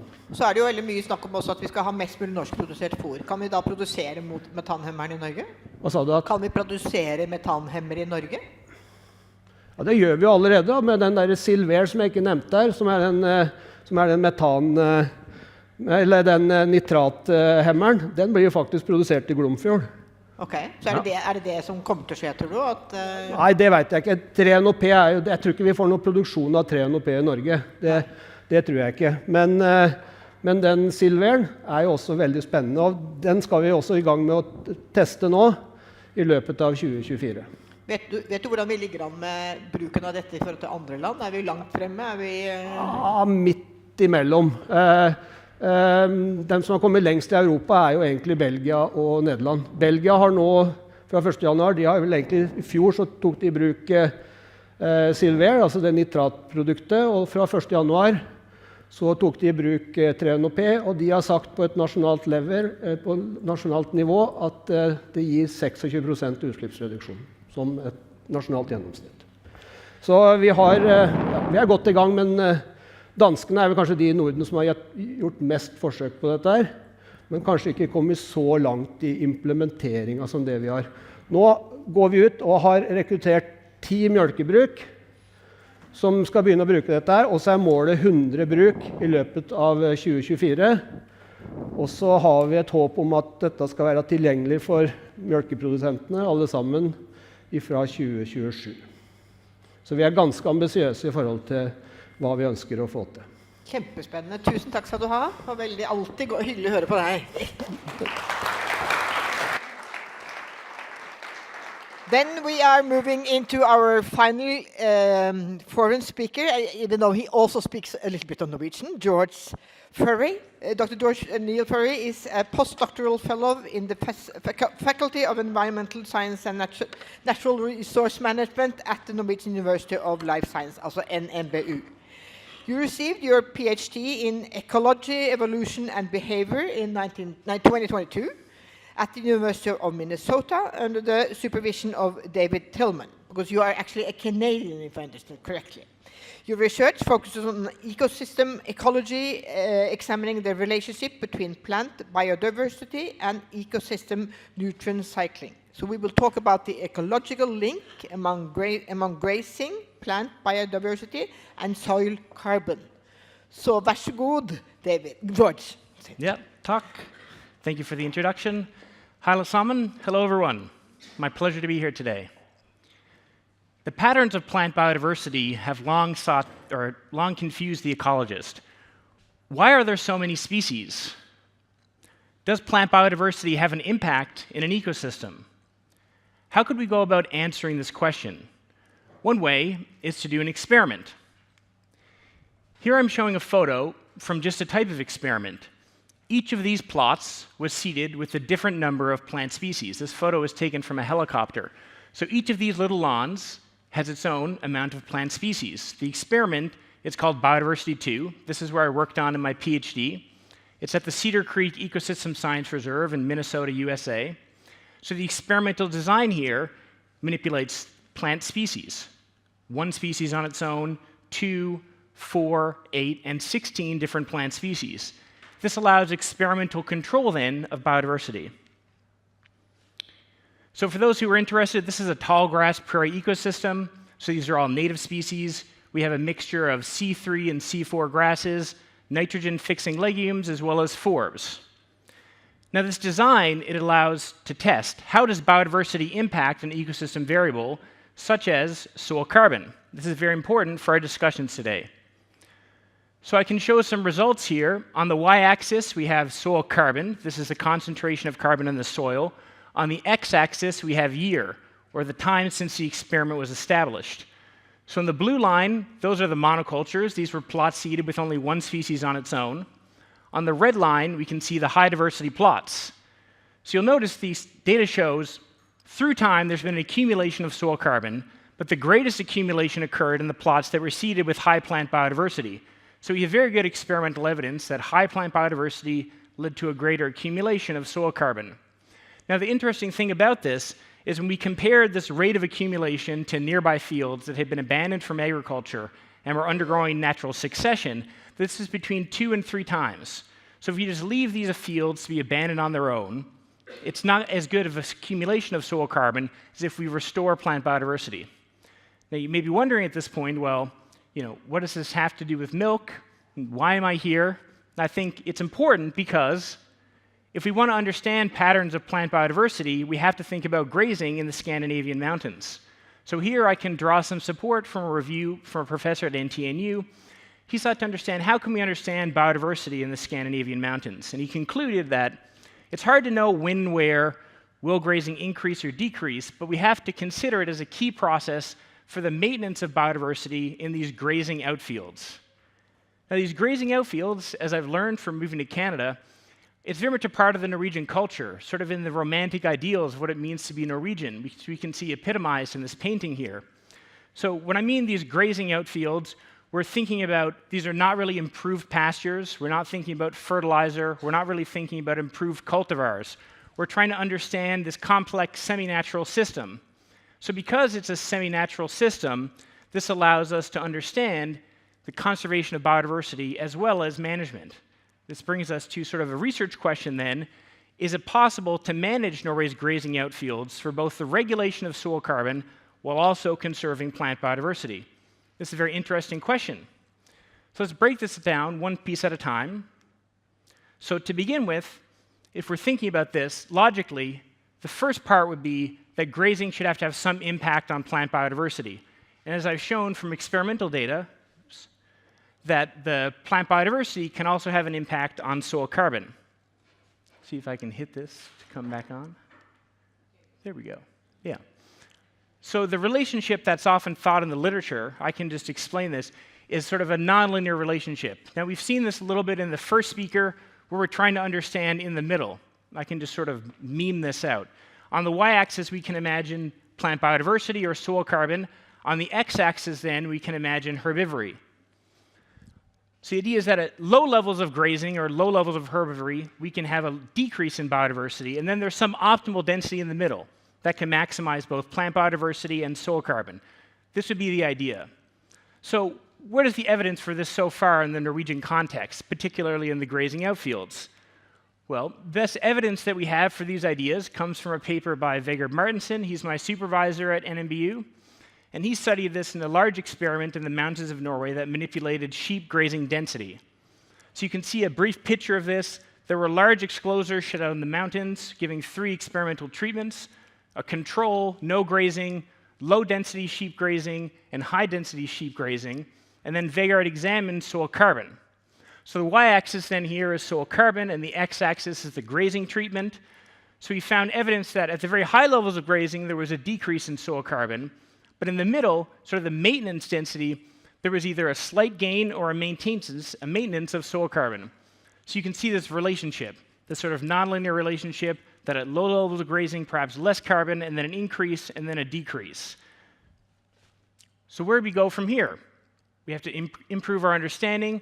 This is the real reason why I'm here, is to talk about this project that I was hired on, Animal Health and Pasture Carbon Dynamics in Sustainability Assessment of Rumen Production Systems. You can see our project partners here. This is led at the Norwegian University of Life Sciences. Vegard Martinsen is the project leader. And there's sort of 2 parts to this. The first part is focusing on animal health. The second part is talking about soil carbon dynamics. So I'm here to talk about some of the mechanisms of soil carbon dynamics, or sort of the field part of the project. Okay, so here you can see a sort of a brief background of the project. The main part was sort of a soil sampling campaign across the outfields in Norway, or the Utmark. There were 2 main study systems, sort of a suckler cow outfield grazing. You can see the sites there in red, as well as results from a long-term sheep grazing experiment in Setesdal in southwestern Norway. So the experiment then, we were looking at grazed outfields and then comparable areas that are not grazed in the outfields, as well as this nice experiment from Setesdal that I'll describe. All right. So the relevant project objectives then, The first being to sort of fill in the data gaps on soil carbon. So there's some big uncertainties as to how much carbon is in these outfields. Now the second part, which is what I'll talk about today, is to think a little bit more mechanistically, to examine the relationships between biodiversity, feed quality, tissue quality, and carbon storage. Now this is going to be a focus on sheep grazing, but I think in general these ideas are somewhat broadly applicable. All right. So here is a map that shows us the set-stall grazing experiment. This was started by a professor at NTNU. Each of those points on the map shows a paired grazed and ungrazed treatment. There are also treatments in an island that are found in the hydroelectric reservoir. So this gives us then sort of 3 treatments. We can have a fenced treatment, so ubetet. We can have unfenced, which is grazed by tet, as well as we have these islands without sheep, sort of oya ubetet. Now, using this design, we can start to think about what are the mechanisms that control the accumulation of soil carbon and these other properties in the outfields. So the point that I wanted to get across today was to think about sort of the big picture here, thinking about the different interrelated processes, how we can understand plant biodiversity and soil carbon in these grazing outfields. The point that I want to make is these things are interrelated, and I think understanding how the plants, the soil, and the herbivores are all related can help us understand how this process is operating. So this gives you an idea of what it looks like. These are the grazing outfield from Setesdal. You can see you've got a lot of grass dominance here. This is Finchegg, Nardus stricta. You can also see a flowering plant there, a forb, Solidago virgurea. And so the first thing that we wanted to establish to think mechanistically about this was to look at the leaf chemistry of these species. So we focused on 3 plant species. We have Nardus stricta. This is thought to be the most grazing-resistant plant, or Finchegg in Norwegian. That's one that you can see very much dominates in the grazing area. We then have Avenella flexiosa, or Smila in Norwegian, thought to be the dominant grass in the absence of grazing or at low to moderate density. Then we have Solidago virgurea, or Gulris. Now this has been shown to be the most grazing-susceptible species. So we have a good mix then, grazing-resistant, grazing-preferred. So the idea that I'm trying to get across here, unlike in that biodiversity experiment where we have control over the plants, or maybe in a lowland pasture where we can seed in cultivars, what we're talking about here is grazing is really the control. So the idea then is that grazing could change species composition, and that interspecific differences, so some plants have some chemicals, other plants have other chemicals, that these are then feeding back into the soil in response to grazing. Now, if different species have different impact in the soil, then we could see a change in soil carbon. So you can imagine there's different elements moving through the system. Much as we've seen in all these previous talks, we're trying to understand the movement of elements through either humans, through either cows. Now we're talking about movement of elements into the soil. So in order for this idea to work, that sort of grazing controlling plants and then plants are controlling soil carbon, the first thing that we have to establish is that grazing is impacting plant community. So we found very good evidence for this with the 3 species that we looked at. So on the y-axis here is the relative abundance. This is the amount of plants. On the x-axis here are our treatments. So oya, no grazing, grazing, and not grazed. For Finchegg in the green, we can see that the islands were very rare. It was the dominant species in the presence of grazing. And then after about 20 years of grazing or exclosure, we can see a decrease in Finchegg. For the grazing preferred species, the grass, Avenella flexiosa, it was found highly abundant on the islands, as you can see in the first bar here, decreased in the presence of grazing, and then increased in the presence of non-grazing, so somewhat of a recovery for the exclosures. Now for the grazing preferred forb, Solidago virgurea, or Gulris, we found it relatively highly abundant on the islands, virtually absent in grazing, and then a slight recovery inside the fences. So we have a pretty good idea that at least grazing is controlling the number of species, the plant community. So the second part of this then has to do with the litter chemistry. So on the y-axis here, I have silicon. On the x-axis, I have calcium. For reasons I don't have time to get into, there's good evidence that the ratio of silicon to calcium can be very important in understanding grazing dynamics and also the impacts on soil carbon. So we found that these species sorted directly in their plant composition the tissue chemistry to grazing. 1, 2, 3, 3, 2, 1.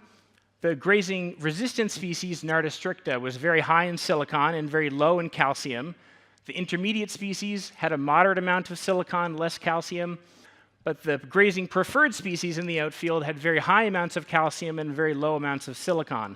So we can see that these species are shifting their response in chemistry directly in proportion to how they were impacted by grazing. This will become more important in a second. Well, how can we relate this then to soil carbon? So we often think then soil carbon is broken up into different pools. So you're thinking about the inputs. There's sort of carbon coming in, either from plant biomass or from manure, and that's moving into either faster or slower cycling pools. So on the one hand, certain types of plants may burn off very quickly. It's not clear which ones. Other types of plants, they may end up in a more longer-term pool of carbon. So even if this is just a small trickle each year, in the long run, this can lead up to actually an accumulation of soil carbon. So this is what we really want to maximize. We want to cause the accumulation or the maintenance of these more stabilized pools of soil carbon. This is what helps us understand impacts of greenhouse gas balances. All right. So it could be that we only measured 3 species, but that many other species are sort of falling along some sort of a trade-off. Now, the older ideas would be that it's actually these recalcitrant types of tissues that are going to lead to more soil carbon, and a more emerging idea is it's actually the more decomposable tissues that may lead to more soil carbon, that the microbes are churning it up. We can start to bring this all together now. We can draw some support from the literature. Now, these authors found that it was calcium in plant tissue that actually led to the greatest amount of decomposability, but also to digestibility in ruminants. So what this means is that what's digestible in the rumen could also be digestible in the soil. And if what's digestible in the soil leads to a greater accumulation of soil carbon, you can start to see where we're getting these win-win scenarios, right? Because we're trying to optimize sort of the amount of density or the herbivory to maximize soil carbon, right? We're moving around. Where do we graze? Under what soil conditions? How does this impact the plant community?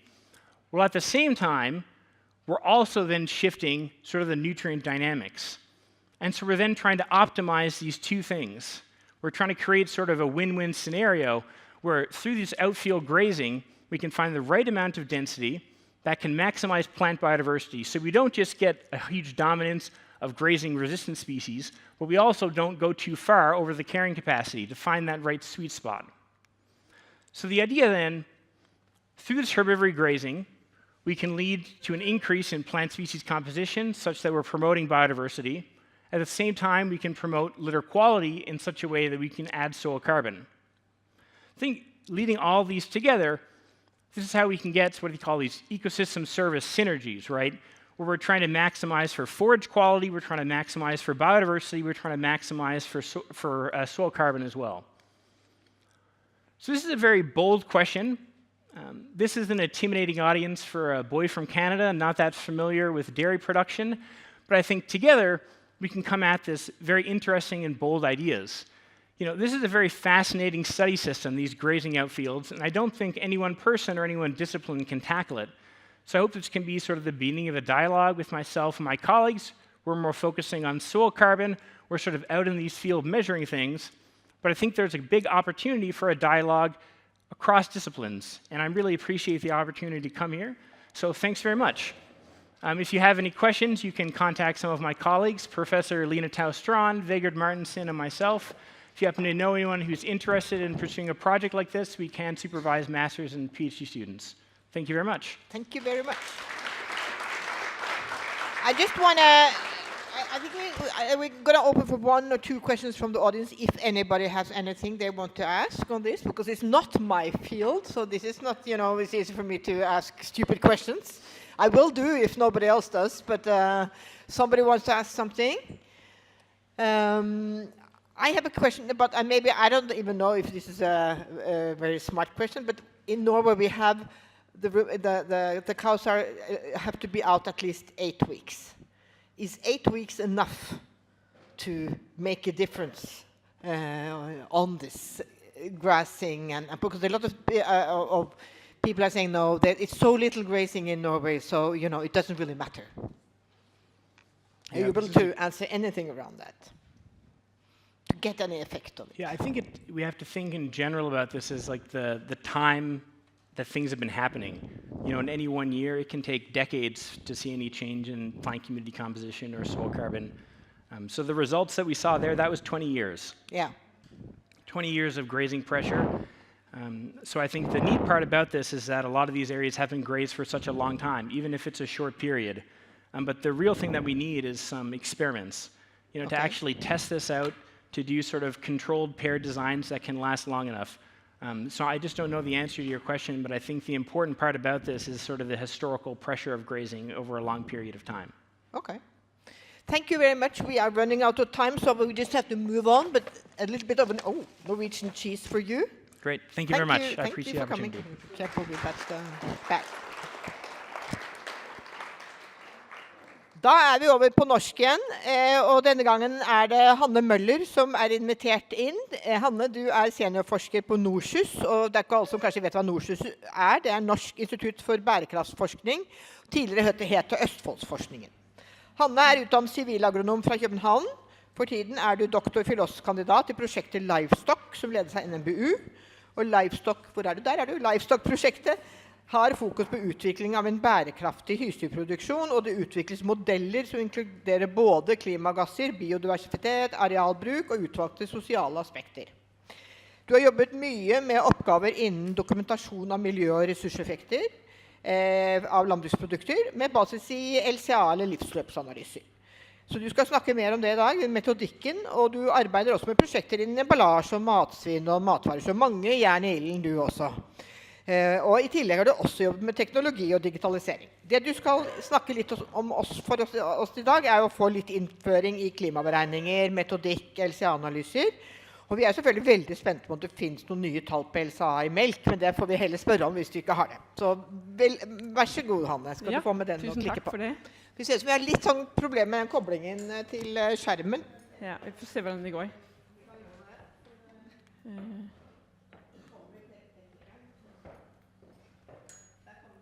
Der var vi. Ja. Ja. Da vi I gang. Takk for introduksjonen, og takk fordi jeg fikk komme og snakke om dette her. Så egentlig oppdraget mitt I dag å snakke om modellene, klimaberegningene og de forskjellene som mellom de. Så jeg kommer ikke så veldig mye inn på tallene, men litt mer som hva som inkludert og hva som ikke inkludert. Så det jo en utfordring. Det mange modeller, mange klimatall, og det mange forskjellige. Det klimasmart, og det Product Environmental Footprint I EU, og det nasjonale klimagassregnskap, og hva det egentlig og hva forskjellene mellom de, og hvorfor blir det forskjellige tall. Så det tanken å si litt mer om det. Og det jo det at det forskjellige modeller, rett og slett. Det utviklet for forskjellig bruk, og derfor det også forskjellige resultater som kommer ut av det, og det også tilpasset forskjellige systemer. Så det liksom, det må man ta utgangspunkt I. Og hvis vi ser på LCA, som den modellen som jeg har brukt mest, så formålet der å se hvor I livsløpet de største miljøutslipp oppstår, eller kartlegge hele livsløpet. Og livsløpet det kan jo være litt forskjellig hva som inkludert. Altså, vi snakker om vugge til grav I LCA. Det kan også være vugge til port, altså for eksempel ut fra gårdsporten på en gård, men alle innsatsfaktorene frem til det. Men det som at der følger det hele verdikjeden, og det uavhengig av landegrenser, sånn at det også utslipp som oppstår utenfor Norges grenser med. Og det med produkter, som man snakker om en funksjonell enhet når vi snakker om LCA, og det for mat ofte 1 kilo produkt. Men egentlig så det funksjonen man ute etter. Men det jo veldig omdiskutert når det gjelder mat, for hva funksjonen av mat? Det å bli mett, det nytelsen ved å spise god mat. Det kan også være å få protein eller energi. Så det jo enkel omregning rett og slett når man vet energi- og proteininnholdet I maten. Men derfor det ofte at man regner der med utgangspunkt I 1 kilo mat. Og så bare for å sammenligne med den nasjonale klimagassrapporteringen, så har det jo et helt annet formål. Det å rapportere utslipp for Norge, og opptak av klimagasser, som rapporteres til EU og til FNs klimakonvensjon. Sånn at det utslipp som oppstår I Norge. Og for eksempel utslipp fra internasjonal luftfart ikke med i det. Sånn at perspektivet helt annerledes i dette. Så liksom for å si det på en litt annen måte, her et eksempel på en LCA, hvor man har med importert fôr.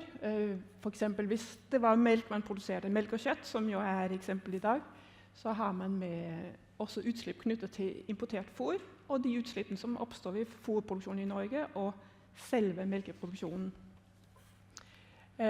Og så kan man jo si at det nasjonale klimagassregnskapet, det ser på ulike sektorer, og en del utslipp som oppstår i landbruket, hører jo egentlig inn under andre sektorer, som dere sikkert vet. Og da har man ikke med importert fôr i utslippene i det nasjonale klimagassregnskapet. Så det liksom hovedforskjellene på de to tilnærmingene. Ja. Så litt mer, for da har vi jo også klimakalkulatoren som brukes, og som nå brukes av Tine, disse gårdene som har tatt den i bruk, og så man har fått et klimafotavtrykk for melk. Så igjen, på livsløpsanalyse så har vi at det et produktperspektiv. Det som også med livsløpsanalyse, det kan inkludere mange andre miljøpåvirkninger enn klima. Altså vi kan også inkludere arealbruk, som har vært snakket om tidligere i dag, også overgjødsling og mange andre. Biodiversitet kan også inkluderes hvis man har en god metode, og det veldig viktig, som vi hørte i stad. Og som jeg nevnte, systemgrensene kan være forskjellige. Man kan ha både vugge til port og vugge til grav. Og litt avhengig av hvilke data man bruker, så får man resultat ut av det. Altså man har gjennomsnittstall for Norge, så får man et type norsk gjennomsnitt. Man kan selvfølgelig bruke også tall for en gård og få ut klimafotavtrykket for produktene fra den gården. Og det finnes ISO-standarder som man følger. ISO 14044 og 14067, som for klimafotavtrykk. Og i tillegg, for de veldig overordnede, i tillegg så finnes det guidelines som mer spesifikke. Og så det klimakalkulatoren, og den beregner jo det totale utslipp fra en gård. Men det kan da selvfølgelig også deles på det produksjonen som på gården, så man får det utslipp per kilo produkt. Og de har jo også på samme måte som i LCA med alle utslipp som skjer på gården, og i tillegg har de også med innsatsfaktorene. Så det kanskje hovedfokus på gården der, og de utslippene som knyttet til innsatsfaktorene kanskje ikke like detaljert beregnet der som i LCA. Og det jo veldig spesifikke data på gårdsnivå som brukes der, og det meteorologiske data og skifteplan som legger til grunn, så det veldig detaljert. Og det derfor så fanger det også opp dynamikken og forskjellen mellom enkeltgårder. Og så igjen tilbake til den nasjonale klimagassrapporteringen. Det jo da utslipp fordelt på sektor, og det den nasjonale produksjon, og det jo da gjennomsnittsmodeller som brukes for den utslipp knyttet til jordbruk. Og det jo også mye omdiskutert, men det jo mange reduksjonstiltak som foreslås, og det jo ikke alle som fanges opp av den nasjonale klimarapporteringen, men det handler mye om datagrunnlag og metoder man kan vise, for eksempel som vi hørte om metanhemmere. Hvis det blir tatt i bruk og sånn, så vil man også ha en metode så at det kan bli inkludert på sikt. Ja, og så snakker jeg om at vi har ISO-standarder som overordnet, og derfor så det også i det europeiske. Det jo i Europas svar på livsløpsanalyse. De har en Product Environmental Footprint, som vi kaller PEF, som de bruker som deres viktigste måte for å måle klimapåvirkninger til et produkt. Og for at det skal være mer sammenlignbart, og man ikke skal få et stort sprik i resultater, så har man jo laget produktspesifikke regler, som vist her, og der det laget en som heter Feed for Food Producing Animals, som man ser på den ene siden, og på den andre siden så har vi for meieriprodukter. Og den sier for eksempel at type fôr og varer, så bruker man økonomisk verdien, hvis det to produkter ut fra en prosess, la oss da si korn og halm, så bruker man den økonomiske verdien til å fordele utslipp knyttet til det. Så det vil si ikke bare massen, fordi at halm har mye lavere økonomisk verdi enn korn, sånn at det vil være en rettferdig måte å fordele det på. På meieriet så vil man fordele utslippene knyttet til selve prosesseringen basert på tørrstoffinnhold i produktene. Så en sånn analyse har vi gjort for tidene blant annet, hvor vi kan da beregne utslipp knyttet til de ulike produktene, smør og fløte og sånt. Og så litt tilbake til LCA, fordi alle produkter har et livsløp, og man har her hele livsforløpet. Og for hver enkelt boks så vil det være en miljøpåvirkning. Hver enkelt boks bruker ressurser. Transport bruker diesel for eksempel, eller elektrisitet hvis det er elbasert transport. Og de vil også være utslipp knyttet til hver enkelt prosess. Så det er viktig, og som jeg nevnte, hvor mye som er med det livsløpet, om det er til og med gårdsgriner eller til og med prosessering, det vil selvfølgelig også påvirke hvor store utslippene blir for det som er inkludert. Og det som vi kaller goal and scope i LCA, altså hva som er omfanget og hensikten med analysen, er jo veldig viktig for hva man inkluderer. Så hvis man skal sammenligne produkter, så er det veldig viktig at man gjør det på et godt sammenligningsgrunnlag. At man ikke sammenligner epler og pærer, men det må være sammenlignbart. Ja, litt mer om LCA-metodikken. Så man kan jo bruke de dataene man ønsker ut fra det goal and scope man har definert, gjennomsnittsdata eller data på gårdsnivå. Og det vil jo avspeile forhold som ut fra hvilke data man bruker, men fôr kan gi at man får ulike resultater. Melkeytelsen fra kua, slakteproduksjonen, og den måten man fordeler disse utslipp på, altså det vi kaller for allokeringsfaktorene.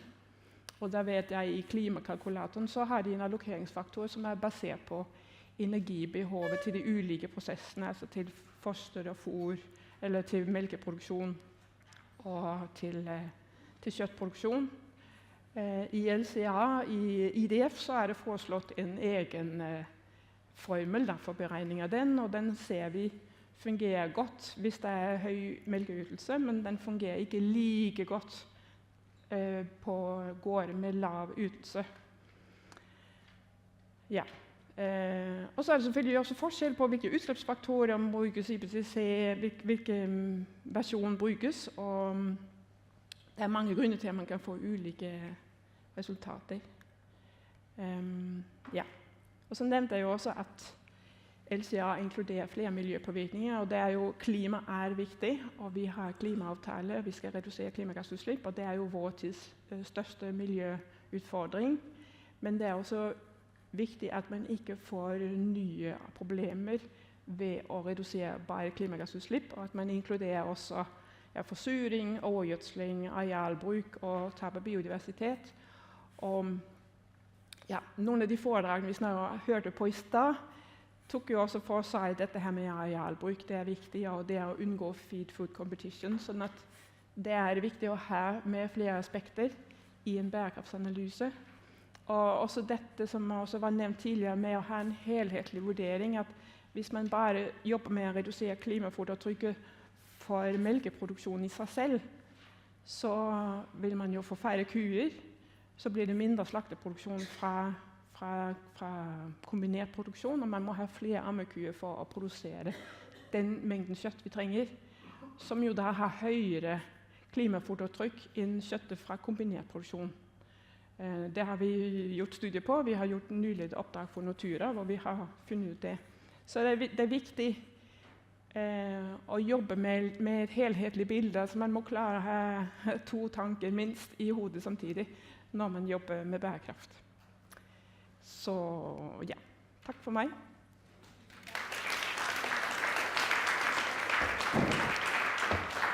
Vi har rom for ett eller to spørsmål her også, hvis det er noen som vil spørre han om noe. Jeg kan jo spørre først da. Tenker du ut fra alt det du kan, er det liksom noen metodikk som er bedre enn noe annet? Går det an å si at dette burde vært state of the art? Altså, jeg synes jo LCA en god metode, fordi man får med alle utslipp, også det som ikke skjer i Norge, så det jo viktig at man ikke bare reduserer utslipp ved å flytte det ut av Norge, så sånn sett LCA bra, men også altså, klimakalkulatoren bruker jo en LCA-tilnærming, sånn at begge de veldig gode modeller. Og ja, man kan jo også si dette her med karbonlagring, for sikkert har det vært spørsmål om det, og det fanges jo opp i klimakalkulatoren, men det jo også mye diskusjon om hvilke faktorer som skal brukes der, og at det med beitemark, som vi hørte, det jobbes jo med å lage bedre for å få inn det på en god måte. Men kan du si noe om hva nivåene ligger på i Norge, når du ser på de forskjellige tallene som kommer frem? Vet du det, eller du vet ja, sikkert? Altså det ligger, altså sånn type globale gjennomsnitt ligger veldig høyt, så Norge ligger lavere enn det. Det gjør det. Og hva vil det si, hvis jeg prøver å få deg til å si noe mer enn det? Nei, jeg har ikke de tallene, jeg vil helst ikke gå inn på de tallene vi diskuterer de nå, men de ligger lavere, også fordi man har en kombinasjonskur som nettopp gjør at man kan få to produkter ut og fordele utslippene på to produkter, som veldig bærekraftig. Tine har vel noen tall, det kan være noen i salen som til og med vet hva tallet fra klimakalkulatoren. Jeg vet det et nytt tall fra klimakalkulatoren. Tone, du må få en mikrofon. Ja, vi fikk et tall fra Klimaselskapet i fjor høst, som vi bruker i vår kommunikasjon fremover. Og det på 1,04 CO2-ekvivalenter per liter levert melk. Og det tror vi et godt dokumentert tall. Men altså det også gjort LCA på melkeproduksjon, ikke sant, i Norge? Ja. Og ja, i det livestock-prosjektet som du nevnte innledningsvis, så fikk vi 1,1. Det stemmer jo veldig bra overens med. For det tallet dere her basert på 800 gårder, tror jeg, ikke sant? Og i den livsløpsanalysen så det gjennomsnittstall hele den norske produksjonen, sånn at det kan jo hende at det de flinkeste som med i de 800, det vet jeg ikke.